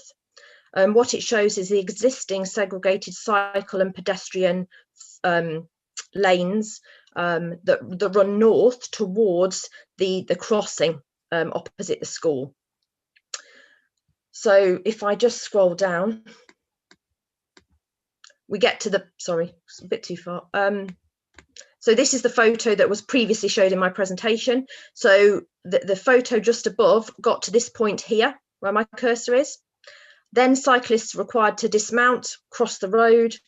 And what happens at present is then the cycle lane starts again at approximately where my cursor is here. So it's not immediately after the crossing, but it's not too far away. So then you get the segregated cycle and pedestrian lanes again, heading north, but on the opposite side of the road. Okay. And then this is again further north, looking back in a southerly direction. So this segregated cycle and pedestrian lane then is extending from approximately this point here where my cursor is, northwards. Okay, and it runs along, you know, past the site, the boundary with the Holt Farm schools, continuing northward. So if I then take you back to the phase 1 layout plan, and I might just zoom in slightly. Hopefully this is clear. So I'm in the bottom left-hand corner of my screen with the cursor. So the photographs I've just shown you show that the existing segregated cycle and pedestrian lanes are coming northbound, and then you'd cross at the same point, but the crossing would be upgraded. And then it's this section. So from this point here where my cursor is to this black box indicated by my cursor here, approximately this point, it's that section that, because of the narrowed pedestrian sort of cycle, the narrowing of this area here as a result of the widening of the carriageway, you'd have a shared space. So cyclists would have to dismount and push their cycle up to this point here, at which they could carry on the segregated pedestrian cycle lanes. So I hope that makes that point clear in relation to the impact we're looking at in terms of the widening of the carriageway on the cycle lane. And what we did have another comment, I think, from Councillor FD about the cycle link to Rochford Town Centre and the contributions. I don't have specific details about what those contributions would be put towards, but it's a significant contribution of £250,000 towards cycle upgrades. So that would be to be agreed with county highways. And I think, but please correct me if I'm wrong, Chairman, if I've missed any specific questions other than that. I think we've covered sufficient there. If you could unshare the screen again, please. Just before we progress any further, members, in order to ensure completion of this item tonight, I move that the meeting be extended beyond the standard 2.5 hours that we normally have. Could I just ask Councillor Eaves and Councillor Shaw to take down their hands, please?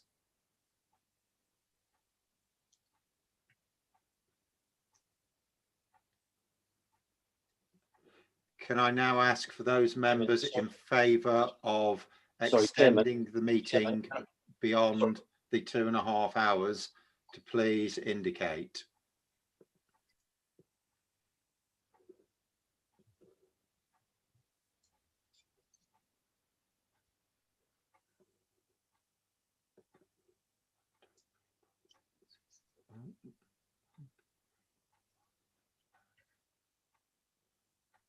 That's all members have agreed to that. Thank you. If you could, wouldn't mind dropping your hands, please. Chairman, could I just say that I did ask specific questions that haven't been answered? If you just want to mention them again, then please quickly, because we do need to move on. The two-lane approach to the roundabouts on the current designs. Could someone give me an answer on how much of an improvement they expect that to be? And the £100,000 towards upgrades on the Anne Boleyn roundabout, there is no detailing on that at all. £100,000, we should be able to see something. Thank you.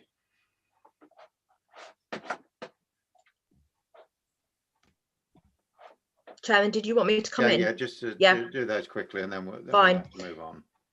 So in relation to the first question about how much improvement there would be expected from the junction improvements proposed, I don't have any sort of specific figures provided. What we do have is Essex County Council Highways Authority, having looked at the initial transport assessment that came in and the addendum, and being satisfied that the junction improvements that are proposed and would be required by the Section 106 agreement would give sufficient improvement such that the impacts on the network wouldn't be severe. But I can't give you any more detail than that. Obviously, my colleague from County, Hilary Gore, is available, and we might hear from her shortly, I think. In relation to the Anne Boleyn junction improvements, again, I haven't got any specific detail about what those junction improvements would be. It'd be a substantial contribution, and it would be for Essex County Council Highways to agree what best junction improvements would provide the best improvement in that area. Thank you. I'm going to come back to Councillor Wilkinson now. Councillor Wilkinson, I've given everyone the ability to have a description of their concerns and thoughts. We've clearly covered the breadth and the depth of this application. But I did say that you would have the opportunity to come back. So given everything that you've heard, would you now like to speak again, please? Chairman, Yes, it's interesting to hear everybody's thoughts. My recommendation for the motion I've moved stands, Chairman, and the reason that I say that as opposed to deferment, which is what I'm talking about. So that's the first thing, because there's been two issues. There's been two recommendations that have been mooted tonight. One is deferment, one's refusal. The reason I'm going with refusal is because the reasons for deferment that I've heard from members who have spoken is around the traffic assessments and getting independent traffic assessments done. And I fully support that. I do fully support that, and how that would be integrated into a decision tonight by us and by the officers, I don't know, and I take advice on that. But I do support that. But can I just I stop would you not there? change my. I'm just going to have to, on your reasons for refusal. Yeah.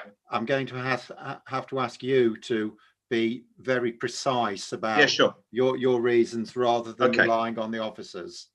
Okay. Oh no, fair enough. Okay. Well, at this moment in time, my reasons for refusal are: I don't think the traffic assessment that's been done is sufficient, and I think the impact on the traffic in the area, not just Ashington, but I don't think the whole of this district can cope with any more. And I think that the recommendations from county don't add up as far as I'm concerned.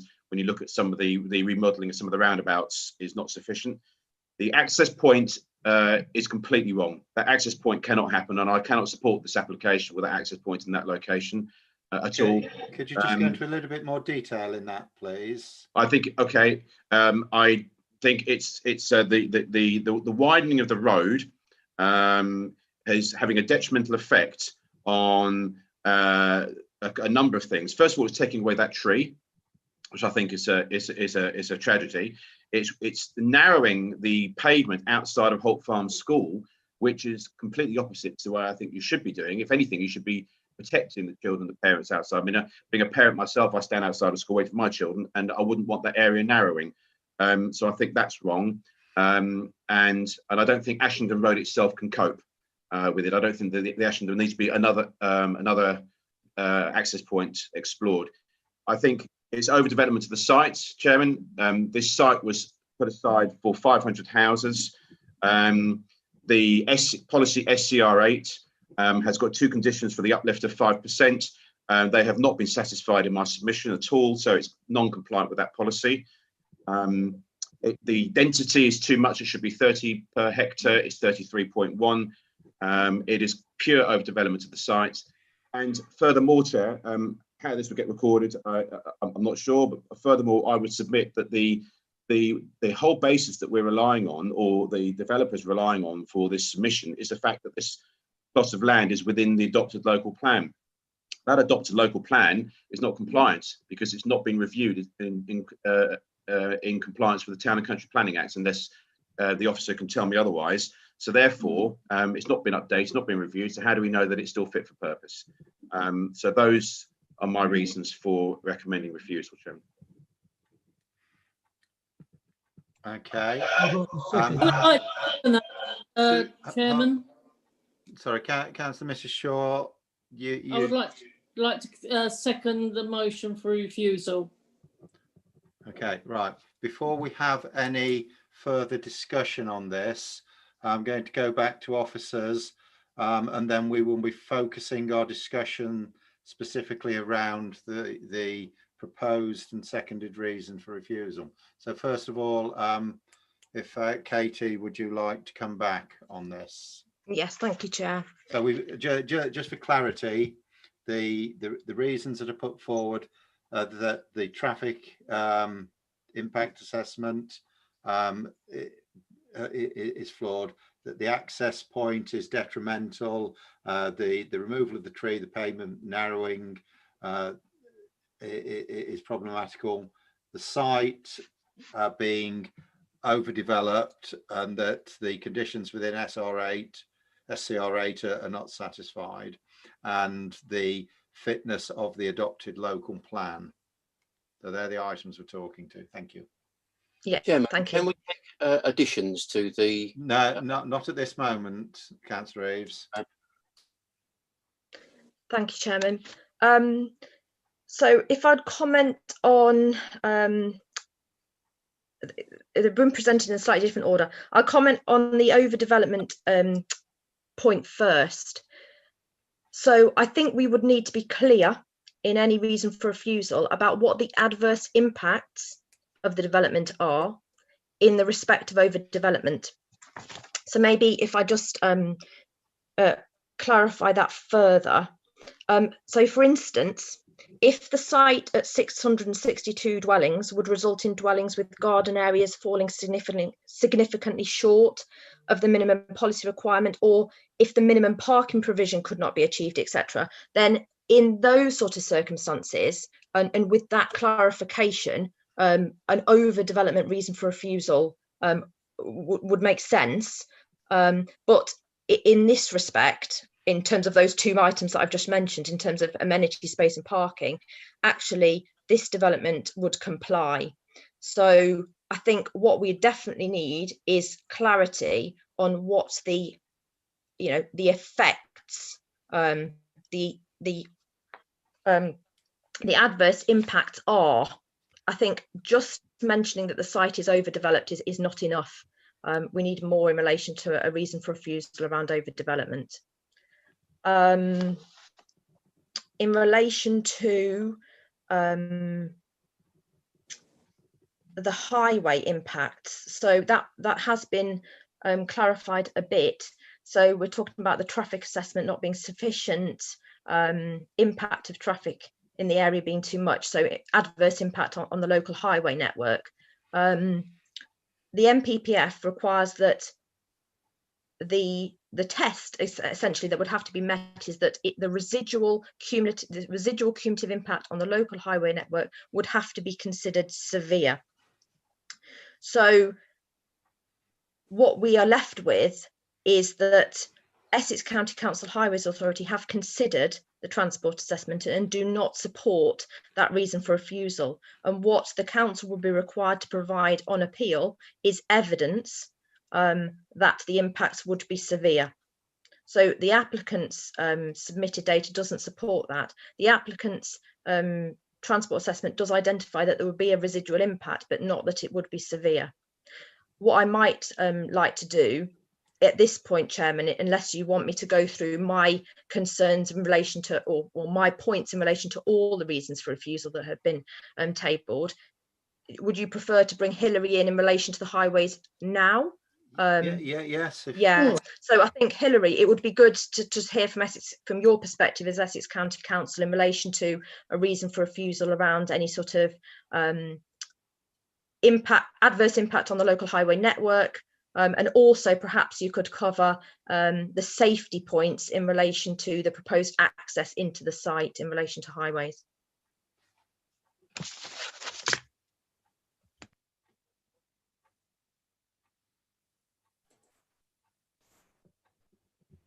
Thank you, Chairman. Yes, I will cover them. There are a number of highway points that have been raised. One is the impact. I think it's important to let you know that the applicant has prepared the traffic impact assessment and the traffic transport assessment addendum, and we actually do an independent review of that data. And it's our job to assess that and just make sure that it is a robust assessment and has been carried out in accordance with industry standards, to make sure that we are happy with any impacts on the road network. Your members are correct that not all the impact can be mitigated with improvements on the highway network. There's some junctions that can. Rectory Road, Ashington Road can be, and Daly's Road, Ashington Road can be, as we've heard. One of the questions on the Rectory Road junction was, will the implementation of 2 lanes actually work? The answer is we have every confidence that it will work, because the capacity analysis shows very, very clearly that without those improvements, it would be well over capacity. And with the improvements, it brings it back to roughly about the same as it is, without development. And there's no reason, there's no site constraints, which means that the 2 lanes wouldn't actually work. Some junctions, there are lots of site constraints like very tight bends or very specific site issues, which means that 2 lanes aren't actually used. There's nothing like this at the Rectory Road junction, which would suggest that the 2 lanes wouldn't be used, and therefore, we would expect that the capacity improvements would be realised in line with what the transport assessment predicts. With regard to the Hall Road junction, we acknowledge that's a very, very difficult junction. And the modelling, again, just follows industry standards for modelling. In terms of the fact that the modelling is said to be unstable when it reaches capacity, yes, that's recognised. It doesn't mean to say that the model shouldn't be used. Absolutely, it should be used. The model shows that it will be at or over capacity at times, particularly peak times. But what it actually does mean is that the lengths of the queues aren't actually realistic, because when you reach capacity with a model, it just exponentially adds traffic to the back of the queue. So in some circumstances, it'll show, maybe 200 vehicles at the back of the queue, which actually won't be realised because people will change their modes of transport. They will potentially travel at different times. They're not going to be sitting at the back of a 20 vehicle queue for 20 minutes. They'll either decide that they'll make a trip by a different means. They will travel maybe half an hour earlier. They maybe get the bus. They maybe use a different route. And therefore, all that modelling means, why it's unstable, is that you can't actually rely on it going to be 20 vehicles, 100 vehicles, 200 vehicles in the queue once it gets over that capacity threshold. I would caution against doing your own independent transport assessment, because basically, as a county council authority, as I said, we do an independent assessment. We make sure that the assessment is robust.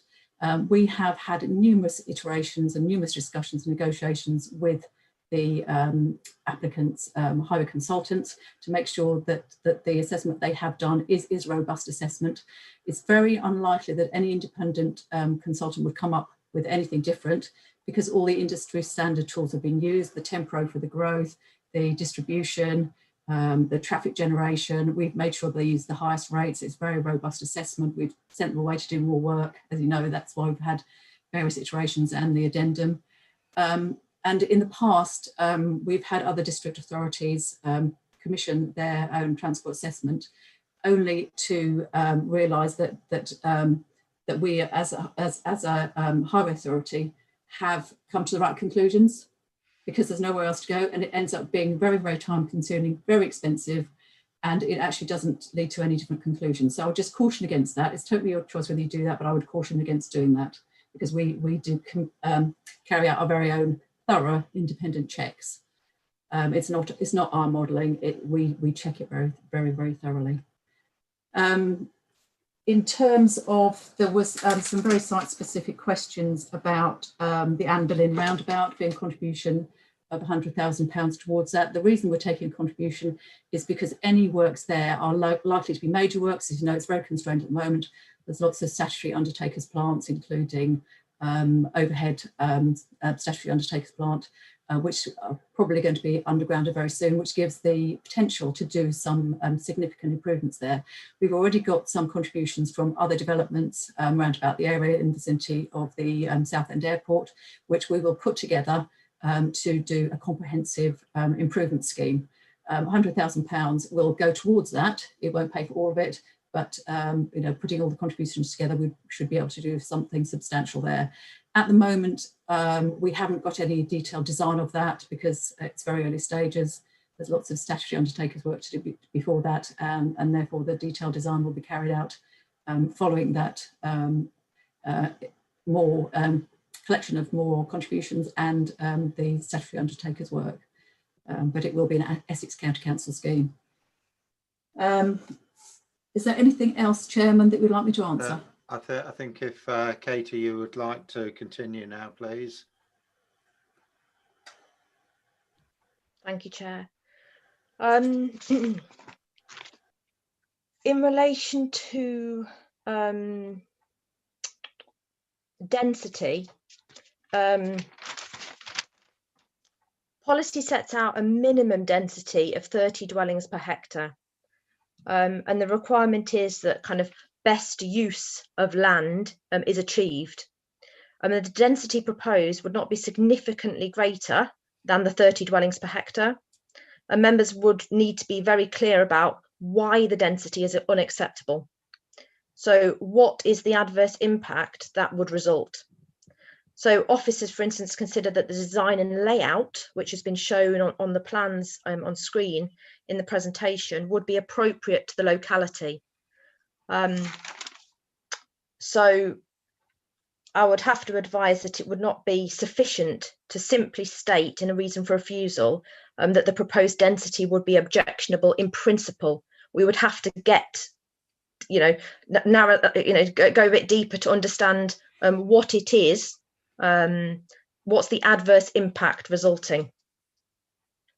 And that's what, if this was a reason for refusal, it's about the adverse impacts that an inspector would want to interrogate on appeal. In relation to SCR 8 policy, which is the site allocation policy, and we would need to be again clear about exactly which bits of that policy we're suggesting that the proposal would not accord with. I know then further it has been referenced that it wouldn't accord with that part that allows for a greater number of dwellings, but only in certain circumstances. So those certain circumstances are the 5-year housing land supply not being met and an under provision in the locality. It's set out in the officer's report is the fact that in this circumstance, the 5-year housing land supply is not met, and those policies could be considered in relation to housing numbers to be somewhat out of date. So it sets out clearly in the officer report that in those circumstances, the national policy is clear that applications must be determined in relation to a certain paragraph within the National Planning Policy Framework, section 11D, and that requires that adverse impacts of the development would have to significantly and demonstrably outweigh the benefits in order for a refusal.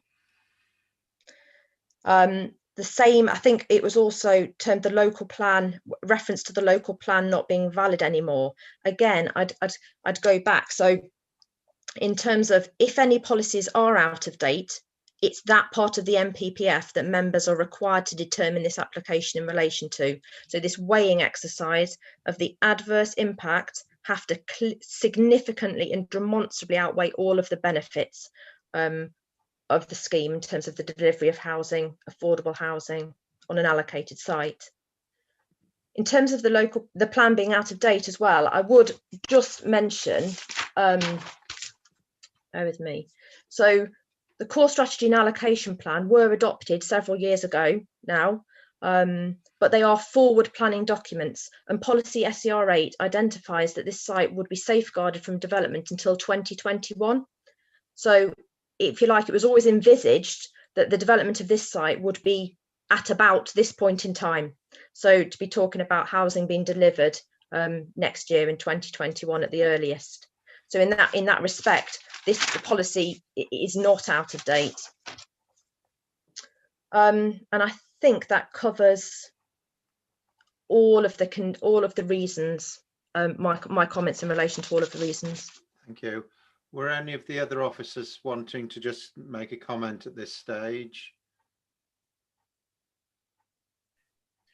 Chairman, on a point of order, could I request a comfort break, bearing in mind that we are at 10 o'clock?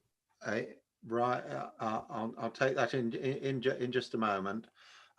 So the way we'll pursue this next, Councillor Wilkinson, I will ask you to restate and reconfirm your reasons for refusal, and then we will have a debate specifically around those points. But I think members have indicated that just on a show of hands, if we take a 3 or 4 minute break, just on a show of hands, those members that are content with that. Yeah. Okay. I will briefly adjourn the meeting for for 3 or 4 minutes. Thank you.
Put that down if you're going to talk. I've already written it.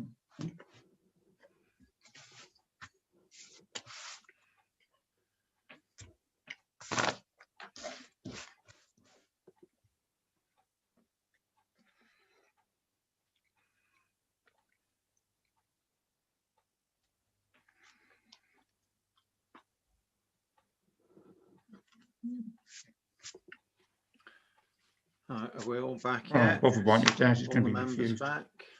Maybe. Well, you've just got it there if you need to. Mm. Are you back yet, Councillor Hookway? Yeah.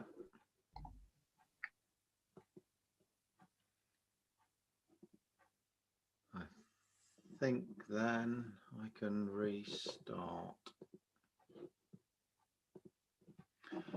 Okay, I'll reconvene the meeting. First, I would just like Yvonne Dunn to speak first, please. Thank you, Chair. Thank you. Good evening, members. I just want to follow up on the follow-up from Katie on the suggested reasons for refusal. If I just take the point on the local plan policies being out of date, and if I can refer to a High Court judgment in 2019, where the Lord Justice Dove actually said that there's nothing in the relevant provisions in the framework to suggest that the expiration of a plan period requires that its policies should be treated as out of date. And indeed, to the contrary, the provisions of paragraph 213 specifically contemplate that older policies which are consistent with the framework should be afforded continuing weight.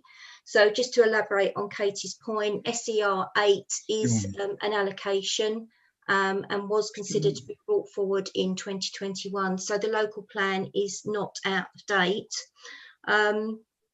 If I can just pick up on the highways, the concerns about the highways relating are not supported by the technical data in the transport assessment, which has been scrutinised by the Highway Authority, which resulted in a further addendum to the original transport assessment.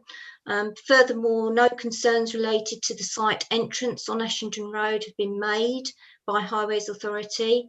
And as your officers and as the Highways Authority have also advised you, a reason for refusal on highways grounds would be extremely difficult to defend. And then the latter point on overdevelopment, allocation SER 8 has the capacity to provide a minimum of 500 dwellings at a density of 30 dwellings per hectare. The government direct planning authorities through the framework on the efficient use of land. And as we've heard from the officer this evening, the development proposes 33.1 dwellings per hectare. This is not, this is not overdevelopment. This density provides the 1 and 2 bedroom properties that are required by people that live in our district to buy for their first properties or indeed to downsize.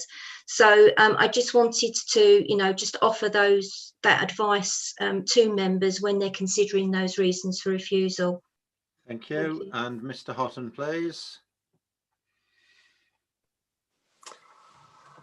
Thank you, Chair. I guess it's almost reiterating what's already been said. I mean, there have been, listening to the sort of the views of members, there are, I guess, many valid concerns, understandable concerns around this, and you are reflecting many of the resident voices that we've noted. My concern, I guess, is that the committee are bound by law to make a decision in accordance with the local plan and taking into account material planning considerations. So I'm hearing from Katie that what she's politely saying is that she's not hearing enough from you in terms of what those material considerations actually are at this stage. Because what you're going is against, you're going contrary to the professional advice, which has been, I guess, built upon those material considerations. And so Katie has asked you to give more specific, I guess, clarity around those, because an inspector would require those. In that sense, I think if there's still a lack of clarity, then I understand there was another motion, I think, put forward by Councilwoman around deferment that perhaps will be explored further, which allows us a comprehensive advice and further research if required. But I will leave it at that at this stage. Thank you. Thank you. Councillor Wilkinson, you've heard the professional advice. You've heard, as we mentioned, the discussion. You put forward the 1, 2, 3, 4, 5 specific points for refusal. Would you now, would you care to comment or reconfirm, please? But ideally, if it is to reconfirm, the officers have requested some greater clarity. Thank you. Okay, thank you, Chair. We seem to be at odds, don't we? Because everybody in the room, they seems to be divided on one side of the fence or the other. There's nobody sitting on the fence. And I also hear and listen to what Yvonne said about the local plan and the High Court judgment. Nobody's mentioned what I said about the Town and Country Planning Act clearly states that we should have done something. So whilst the High Court may well say, well, that doesn't mean to say you can ignore the policy, fair enough, but we haven't complied with the law because we haven't reviewed it. So it's have your cake and eat it by the sounds of it. Chair, I stand by my motion for refusal, and because I will not support this at all. If we need to dig down a little bit more into making sure that we get this right, then I'm happy to do that. I can only tell you what my views are. I think that when it comes to overdevelopment, you know, we're here that the local plan says, you know, it's set aside for at least 500 houses at 30 houses per hectare. But that's been stretched to 662 houses with 33.1 houses per hectare, to the point where the community space has to be put outside of the border for SCR8. It's actually on greenbelt lands. I think the allotments and I can't remember what the other thing is, are actually outside of the actual allocated land. Now, you know, if that's not overdevelopment, if there is an allocated space, fit it inside. And if you can't because you're putting too many houses in, then that's the reason why you're putting too many houses in. I think that the number of houses there will have a detrimental effect on the highway. I hear what Hilary Gore says, and I am personally prepared to take, would be stupid not to take her advice, and I think it's sound advice that perhaps an independent traffic assessment would come up with the same results. She's the expert in the area. However, I'm not going to ignore the impact this is going to have on the local community. That junction is, in my view, not fit for purpose. I stand by my comments about the safety to the parents and children outside Holt Farm School. I think that's entirely wrong. It's an entirely wrong location. I can't put it any other way. I can't give you a policy or anything else. All I can say to you is what I feel. It's in the wrong location. It needs to be somewhere else. I accept, like I think most members accept here, that plan, that site rather, is at some point going to get developed. I don't think there's, sadly, I don't think there's much we can do about it. I don't agree with it, but I don't think there's much we can do about it. But in this current form, I cannot accept this application in its current form for the reasons that I've given you. Okay, thank you very much. Councillor Mrs. Shaw, you seconded this. Would you care to say any more? Yeah, thank you, Chair. In support of this. I do support it, and considering the reasons for refusal, I've taken into account the following. We've got to look at the pedestrian safety. This was mentioned when we debated it. This, I do think we need as a point why we refuse this application. Also, the planning practice guidance, which was published in 2014, enforces the NPPF commitment requiring good designs. This is about creating places, buildings and spaces that will work well for everyone. They should look good, last well and adapt to the needs of future generations. I do not think this does. The NPPF and the subsequent publication of the planning guidance in March has replaced the planning policy statements. The following design guidance still are relevant to creating good design, and that is a reason for refusal. Thank you. Thank you. Right, so we fully understand the reasons for refusal as they've been stated. Katie, one more comment from you, and then any other members that wish to speak to this motion, we'll go from there. Thank you. Thank you, Chairman. Sorry, I'm not entirely clear, but perhaps you could, it might be a very easy answer. Are the reasons for refusal essentially those same 5 as before? I still would urge caution in relation to a reason refusal around overdevelopment when the specific harm has not yet been identified. So I understand reasons for refusal around overdevelopment often and can be appropriate, but I think a reason for refusal has to include specifically identifying the harm that would be caused. So that's the only point I have in relation to that. I think we've already mentioned our concerns around what evidence the council would be able. Just for the sake of clarity, to break this down, on that item, Councillor Wilkinson. Not Councillor Wilkinson as the proposer. You just need to be clear on that, please. Yeah, sure. Okay. Well, hopefully we're on the same page. Well, yes. I mean, I've given some reasons for it, which is the fact that we're going outside the boundary of the actually allocated plan, but also it's the additional. Every single part of this traffic assessment states the severe impact this is going to have on the road network. Okay, it hasn't, in my view, and this is why I think it's not fit. But I accept. I've listened to what Hillary's had to say. there's been a completely ignored the fact that where this is situated with regards to the fact that we're on a peninsula and the wider road network, I don't think has been considered. But we can't just ignore there's an extra 162 homes going to be built with a minimum of an extra 162 cars, probably more. You know, that's going to have an adverse impact on the road network. Okay, every single additional house that's built will have an adverse impact on the road network because it's extra cars on the road.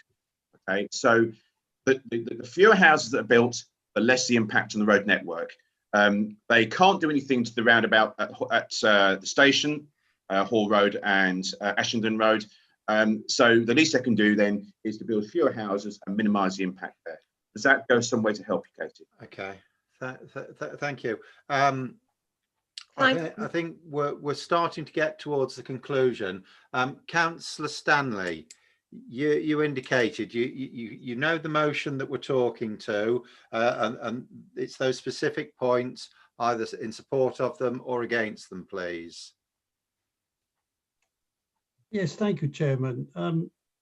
Yes, I would like to point out that there's overdevelopment in the way of onto green belt, to emphasise that, please. But at the same time, I didn't get my questions answered by Katie Rogers. Thank you. Thank you. Councillor Eaves. Thank you, Chair. In support of the proposed junction, the objection to that, it's not providing a healthy and safe environment in accordance with the NPPF. That is per the report from Essex County Council Growth Development Team, and that is listed in the report from Katie in paragraph 4.54. So that should be added to the list in support of the safety issue. There are a number of issues that have been brought up within the conversation that have actually given good reasons for refusal to be added. I don't know if No, we are where we are with this one at the moment. We've got a motion for refusal, which has been properly seconded. So that's the item we're speaking to now. it's just that we are told that we have to put everything in that we can if there is likely to be a refusal. That's what we are instructed to do in training. We're talking to this specific motion at the moment.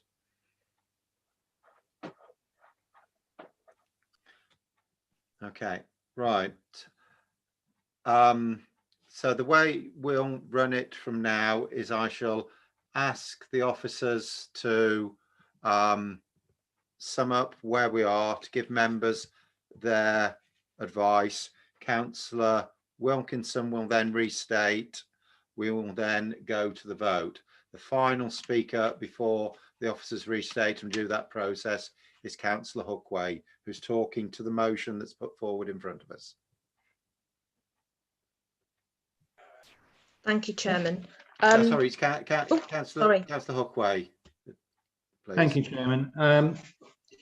Yes, we're talking to the motion before us, but as members of this committee, we are also in a position to offer advice to the member putting forward the motion, and the possibility of also asking for amendment to that motion or any additions to the motion to make it more solid. We don't want to vote on something which is weak and is going to cause us problems in future. So I think that what Councillor Eaves was suggesting was to make some possibility of adding or amending the motion so that it makes it much more solid. So, you know, I think that that's what we need to consider. And I think that having an independent traffic assessment as part of the motion would help back up the issues around safety, around the road junction and the crossing in relation to the schools, So a comprehensive traffic assessment of the area would be an appropriate addition to the motion. Also, the fact that this application as it stands doesn't meet our requirement as part of our original local plan in relation to this site for youth facilities on the site. That is not within the application, and that is therefore something that also should be raised as part of strengthening the motion to make sure that it covers that area as well. Are you putting forward an amendment to the motion, Councillor Hookway? I am. I would like those restate, two please. matters added as on the motion to add strength to the motion. Could you restate for clarity what your amendment is? Well, I'd like a comprehensive independent traffic assessment to look at issues around traffic and safety in relation to concerns raised about the safety of the access point in relation to the schools, pedestrians, not just road users, but pedestrians as well. And also, I think that the application as it stands doesn't meet our requirements as part of our local plan for youth facilities to be provided within the site as originally stated in our local plan. There is also the issue of part of the traffic survey should also look at the element of pollution as well. So whether that is made within the survey or as a separate survey around about pollution to do with traffic, that should also be added. Thank you. I'm somewhat concerned what you've said about independent traffic assessment and pollution. Those are actions that you want taken. They're not reasons for refusal of the application that's down in front of us. Can I ask, is there anyone that is happy to second Councillor Hookway on those actions? Yeah, I'll second that. Councillor Wilson. Right. Can I ask Katie to pass comment on those those amendments? Thank you, Chairman. So just in relation to the amendments, I'm concerned, as you've just indicated, that two of those items talk about requiring a further assessment in relation to transport and air quality, and that it would not be appropriate to put that as a requirement into a reason for refusal, because essentially we don't know what those assessments might conclude. And they may well conclude, there's a possibility they may conclude that actually that the harm that members are identifying in relation to impact on the local highway network and now air quality, that wouldn't be concluded from these further independent assessments, in which case the reasons for refusal would fall away, if you like. So I don't think it would be appropriate for any reason for refusal to include any requirement for an assessment. I think a requirement for some sort of other assessment or further consideration needs to be separate from any reason for refusal. Okay. Ms. Dunn, please.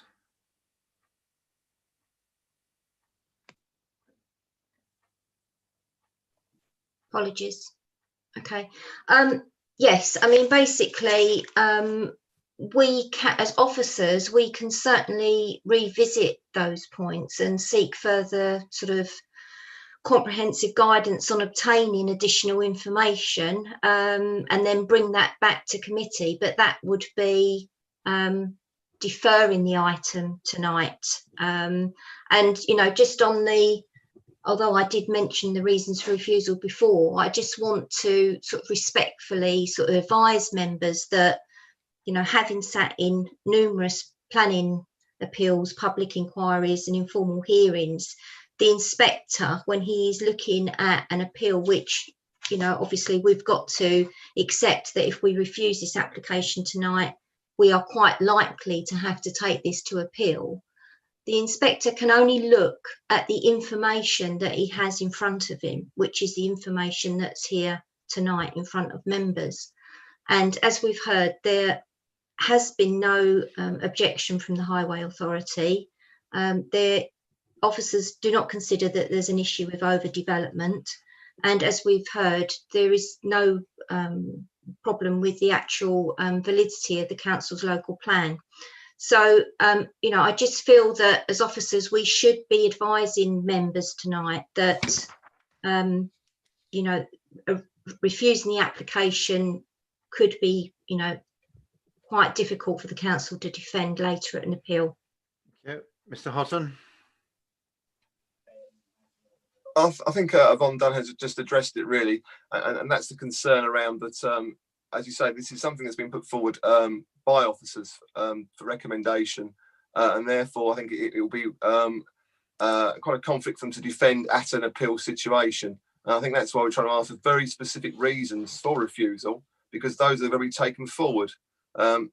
Officers have no reasons of refusal of their own to offer, so it's really for members to have drawn those out and to be legally robust. And I think that's what I'm concerned at the moment, is I'm not hearing of reasons that are materially sound enough to be defended by officers comfortably. And I wonder if a deferment is more a suitable route at this stage, just so we can have some sort of a further advice on this and to gain some sort of idea, a comprehensive view of the options available. Thank you.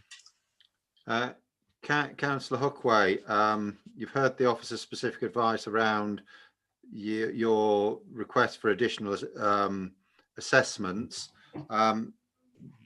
The substantive one within what you said was the requirement for youth facilities not being met. I noticed that there hasn't been any officer comment on relation to that, so therefore that's obviously something which is appropriate.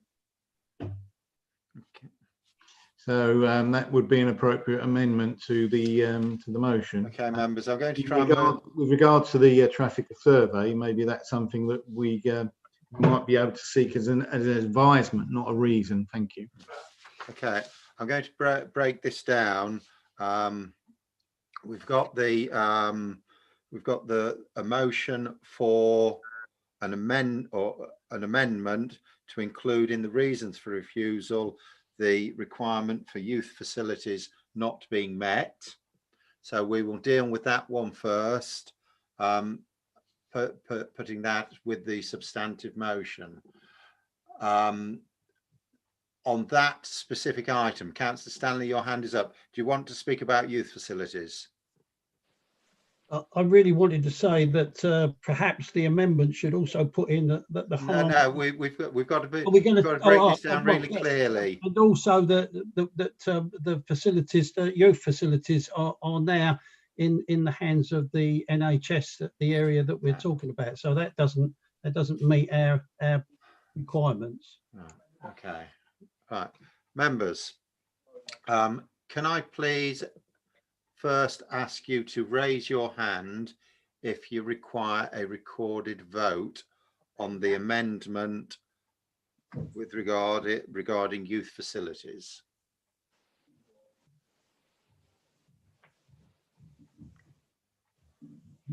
Okay, that threshold is passed. There'll now be a recorded vote on that. There are 4 members indicating. So please indicate whether you are for or against the inclusion of the amendment on youth facilities. Councillor Eaves.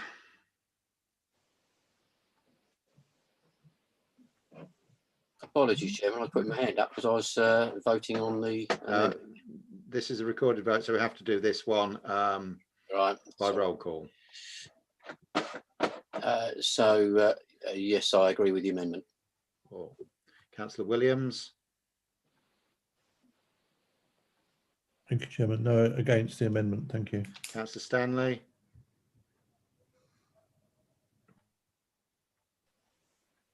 Yes, please. that for or against, please? Four. Councillor FD, For the amendment, Chairman. Councillor Merrick, Against. Councillor Gooding, For the amendment, Chairman. Councillor Mrs Shaw, For the amendment. Councillor Butcher,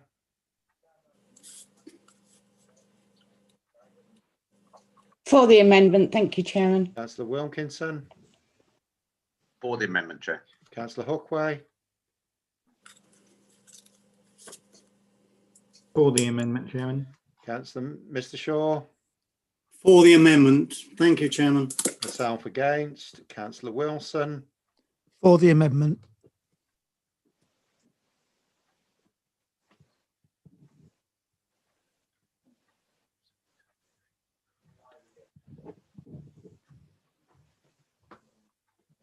just need to confirm. So I've got 3 against, 10 for. I was just looking for Sonia to nod ahead. Yes, that amendment is now included. So I now move back to yourself, Councillor Wilkinson. You've stated your 1, 2, 3, 4, 5 reasons for refusal. The officers have requested greater clarity. There is now an additional reason for refusal regarding the youth facility assessment. You have also heard the officers' request that for greater clarity, and their thought that deferment might be a way forward to help understand the clarity of the what you've been talking about. So would you just like to reconfirm your position, please? You're just muted.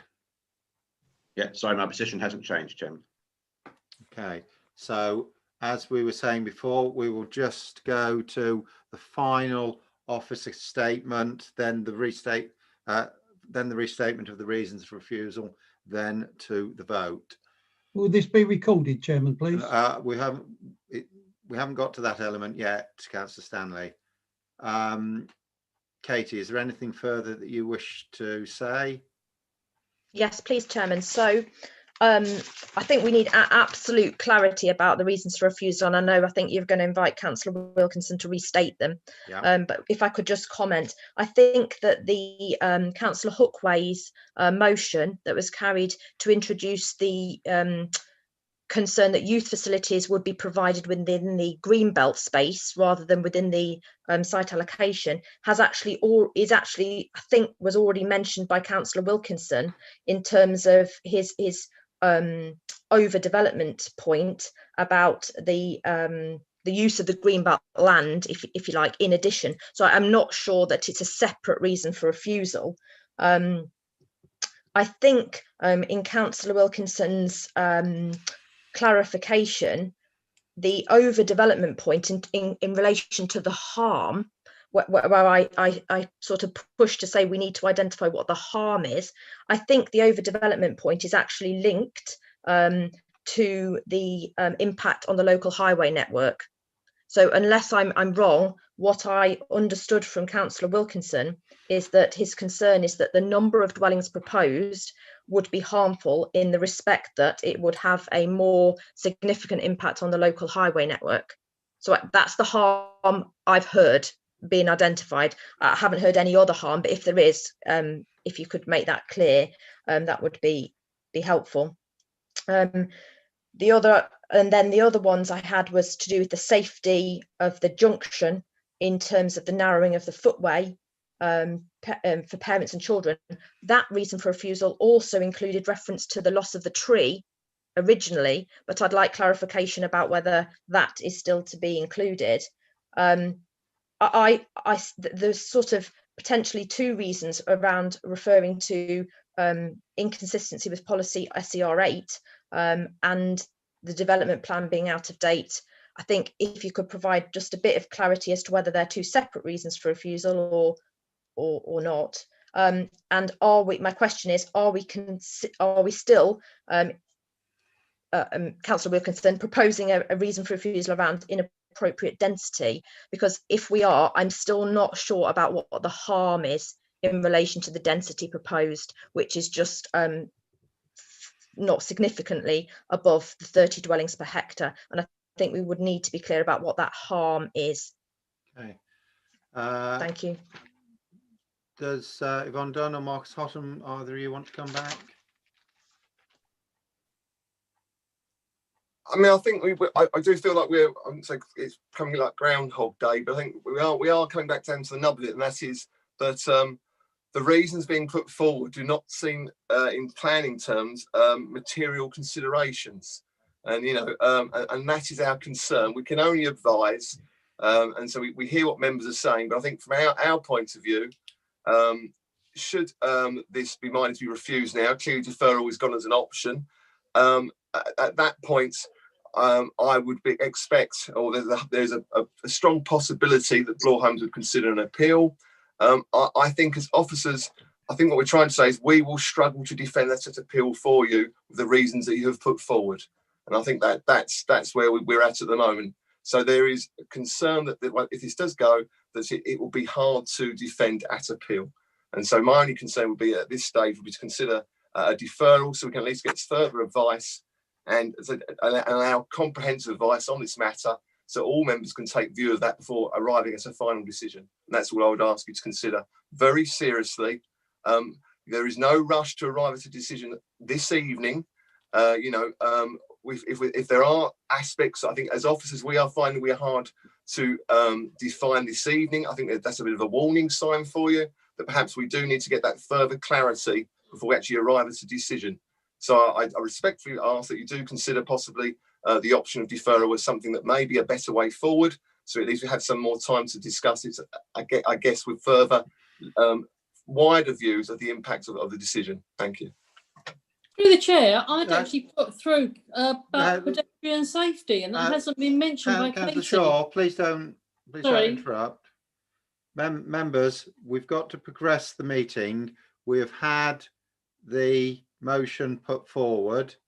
There's a number of hands popping up, but we're starting to go around the houses. So we're moving to the motion depending on Councillor Wilkinson. Chair, can I come back? To restate now your reasons for refusal with this motion, unless you do wish to. Right. If I'd like to make a point, Chair, through you, if that's okay. I think my position on this is quite clear. I'm not happy with it. However, I do respect the officers of this council, and we'd be stupid to ignore them. And listening to what Marcus and Katie and Yvonne are saying, I'm not going to ignore what they're saying at all. I need to ask a question here. The way this currently stands, I can't support it, and I've told you the reasons why. I do think it's a development. I am concerned about the impact on the road network. That junction is just wrong in every sense of the word. The loss of the tree, the safety to the children outside the school, the parents, and everything else. But I do want to make sure that we get this right. And I'm not trying to do a U-turn or anything, far from it. I will never support this in its current form, but I do want to make sure that we are in a position to be able to defend this properly. So I'm happy to take advice as to what a deferment would actually achieve if we were to go for a line, because we've got three options. We either defer, reject, or approve. And I'm not going to approve it. So what's the benefit are we going to get from a deferment? I think it's quite clear to the three officers I'm looking at now that they know what my concerns are. They know what most of the members here concerns are tonight. What would a deferment actually achieve to allay those fears? I'm going to ask Mr. Hotton to come back on this one. In all honesty, it may not allay your fears in that sense, but there are also risks going forward. So there's more one. I mean, it is all scenarios, if you like. So if we were minded to refuse tonight and it went to appeal, then and there was, and as you're hearing tonight, the officers are concerned they can't defend this, and so at this stage we can't be sure, but there is a possibility, distinct possibility that on appeal that an inspector may be minded to uphold the appeal and the application goes ahead. But at that stage, we have put a lot of resource and time into defending something that officer said could not be defended easily. There is also a risk that some of the negotiations that you've had with Bloor in terms of conditions and heads of terms of Section 106 are actually generous and beyond what needs to be actually put forward as part of the application. So there's also a risk that some of that becomes reduced as appeal as well. So you actually end up with a weaker application, if you like, that goes through. So that's one concern. I mean, my main emphasis is that you know, the development committee are duty bound by law to arrive at a decision that's based on material planning considerations. And I think what we're saying from our point of view is, as officers, we're struggling to hear those reasons. And so we wouldn't be doing our job probably if we didn't bring that to your attention. So the idea of referral will be to, I guess, get some further clarity around the legality and defendability of that position. And again, I've heard there's a talk, of course, of further survey work. And I guess it's again to seek the possibility of how easy that is to weave into any sort of further appeal or consideration at that point if we bring it back into the committee. So there's a couple of aspects there that would probably suit deferral better than probably going ahead tonight on a decision. Thank you. Councillor Wilkinson, Chairman. do you wish to drop your motion and, as suggested, put another one forward for deferral?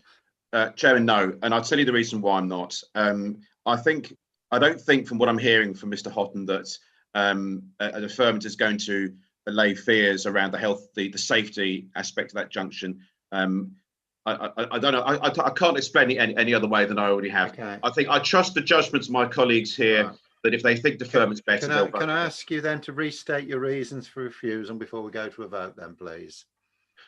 Well, I've forgotten exactly what they are. Exactly what you written down, they changed a number of times. So first of all, is overdevelopment, the impact on the road network, the safety of that junction is wrong, the safety of the children, everybody outside, the loss of the tree, the impact on the wider road network, and the last one was the the local plan. I hear what Yvonne said, but we haven't complied with the Town and Country Planning Act, so you can't have your cake and eat it. So, and of course the youth facilities that was, and the youth facilities that Councillor Hook always mentioned. Yes, thank you. Okay. Right, members, we are where we are. We have had a thorough and comprehensive discussion. We've heard the clear advice from our planning officers. We've had a very thorough, wide discussion. The reasons for refusal have been restated and duly seconded. So I feel that we are now duty bound to get clarity on the decision here. So could I ask everyone to drop hands, please?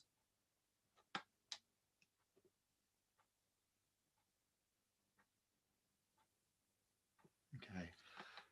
Can I ask those members in favour of a recorded vote to please indicate?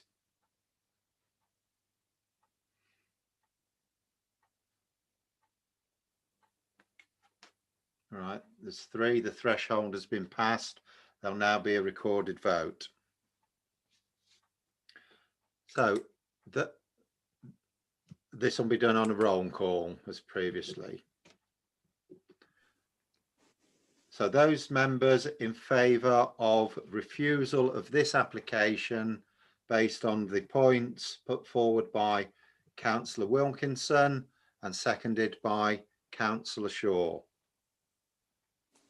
So Councillor Eaves. Against. Against the refusal? Yes. In preference of a deferral. Councillor William, well, we come to the Councillor Williams.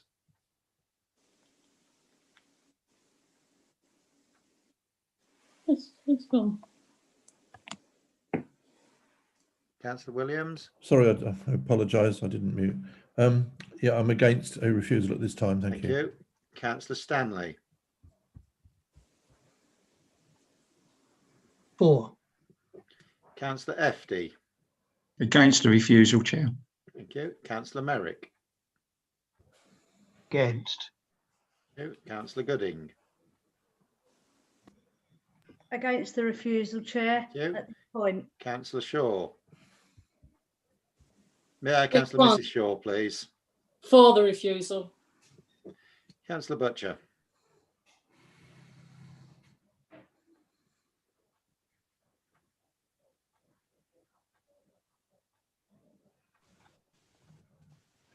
Yes, thank you, Chairman. For refusal. Councillor Wilkinson. For the motion, Chair. Councillor Hookway.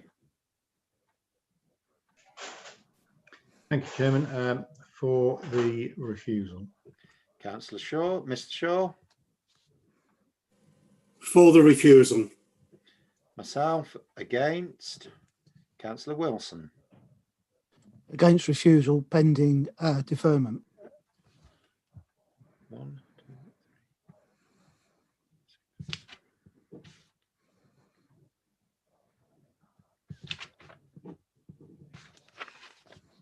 I have 7 against the motion and 6 for the motion. Can I just confirm that with a nod of the head from Sonia? It's not showing on the screen at the moment.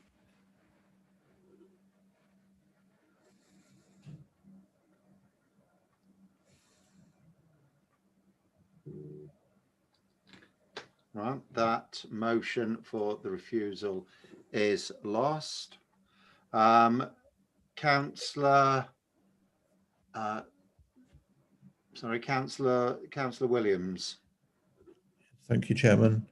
I'd like to make a proposal that we defer this the further motion until we can discuss the matter further with applicants and interested parties. Thank you very much. I'll Is there second that. a seconder for Councillor Williams? Yes, I'll second that. Thank you, Chairman. Thank you. Members, given the extent of the discussion that we've already had, I don't believe we need to have any further discussion on the motion for deferment. Does any I've got a number of hands up. Does any member need to want to discuss the motion for deferment? Councillor Stanley, your hand's still up. Yes, thank you, Chairman. Just the motion for deferral that we're discussing. Yeah, just the motion for deferral. I don't see where that is going to take us. Are we going to, if that deferment is going to take us into independent survey of traffic? Is that what we're referring to? And are we still in the mines? Are we still in the mines that we still haven't got this youth facility? It's for all the issues that the officers have stated. Councillor Wilson. Thank you, Chairman. Yes, I think that I'd like to amend the motion, if that's possible, to include the independent surveys for the traffic, the pollution, and also for updating the drainage survey as well. I think all those items were within the discussion parameters that Mr. Houghton outlined. Councillor Hookway. Yeah, Chairman. Yeah, I just for make sure that we got our P's and Q's all sorted out. That I think it's an appropriate amendment what Councillor Wilson has put forward, just to make sure that what these matters are actually taken into consideration, that it's part of what the committee wish to happen as well, rather than that it, we're giving the officers a clear instruction in relation to what we expect them to be looking at for us. Thank you. Stanley, your hand is still up. Yes, Chairman. I'm still waiting for Katie to come back to me on my proposals on the drainage and also other aspects of what I spoke about. I still haven't got a reply from you or from her. Thank you.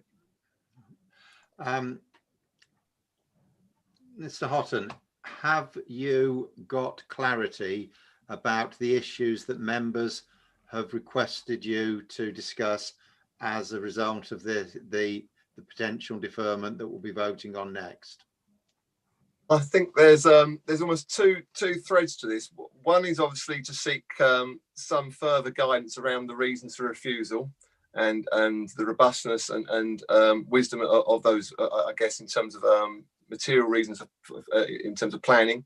And the other aspect is I hear that obviously, and this is perhaps where I'm not so clear, is the question around the independent surveys, whether we're instructing the applicant to undertake further surveys, which I guess is almost another reason for refusal, and we can look at it in that way, or whether it was actually that we wish as a council to undertake further surveys. If it's the latter, then I think we still need to go away to have some guidance, because it's not in the development committee's gift to instruct the council to do so. It's not something that's within your authority, and it's not within my authority even to undertake that. So, and there's certainly no delegated budget for doing so. So there'll be certainly some implications for the council's constitution to address that as well.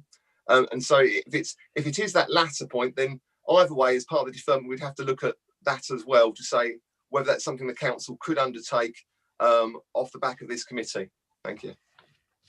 So as I'm understanding things, then if it is not in the committee's remit to instruct for further instruction, to make that sort of instruction, but I believe through the debate, the committee as a whole has made clear that there are some concerns with regard to the robustness of the traffic survey, and within the deferment, that is something that will need to be addressed.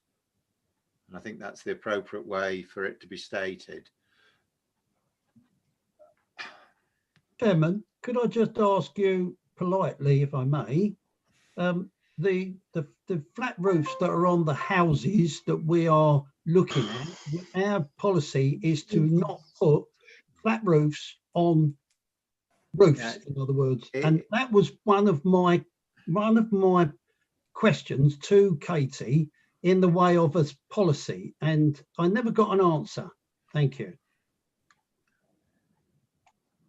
For the absolute satisfaction of all and the clarity of where we're going, Katie, would you just care to quickly answer that question, and then we vote, members? The discussion has been full and robust enough to allow us to do that, I believe. Thank you, Chairman. Apologies, Councillor Stanley. There is a policy guidance in relation to dormers in SPD2, which talks about dormers being small, incidental and with pitched roofs. Obviously, the dormers that we've seen presented tonight on the plans are not. They are flat roofed. There are examples of flat roof dormers in the district, and they are sometimes allowed on new development schemes. They are small incidental dormers that are proposed, so officers haven't suggested that they would be inappropriate. Thank you. Members, we are going to vote on the deferment next. Could I ask you to all drop your hands, please? Chairman, just on a point of order in relation to what Marcus has stated, in relation to requesting further reports and surveys. If he said that if officers requested the developer to seek further reports and surveys, what members have been requesting is independent survey. So if Marcus is suggesting that the developer seeks another assessment, what undertaking have we got that it will be an independent one? Just like Marcus to ask. Well, that's something I think for outside of the meeting. I've decided that we're going to go to the vote. The point of order is a procedural thing, and I don't think there's anything wrong with the procedure that we're adopting. members, first of all, we are voting on a motion for deferral, which in turn will allow for further discussion, clarification, and legal points, legal views to be taken on a further way forward with this before the application comes back to us. So can I first ask you to raise your hand if you require a recorded vote on deferment? The threshold has been passed. There'll now be a recorded vote based on a roll call. If you are in favour of the deferral, please for, and if you're against, no. So Councillor Eaves. Thank you, Chair. For. Councillor Williams. Thank you, Chairman. I'm for deferral at the moment. Thank you. Councillor Stanley.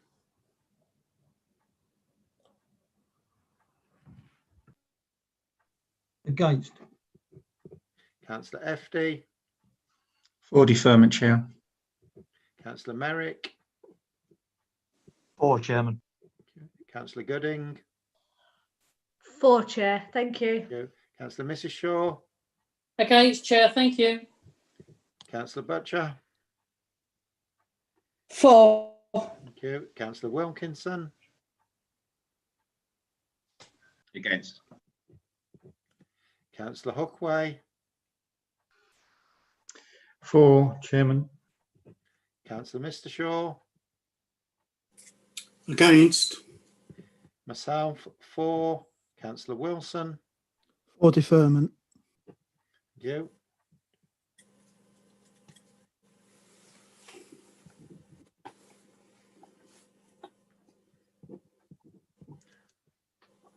Just wait for a confirmation on my numbers. So that motion for deferment is carried, 9 votes to 4. That therefore concludes the business of the meeting tonight. Thank you very much. Meeting closed at 10:57. Thank you, Chairman. Good night. Good night.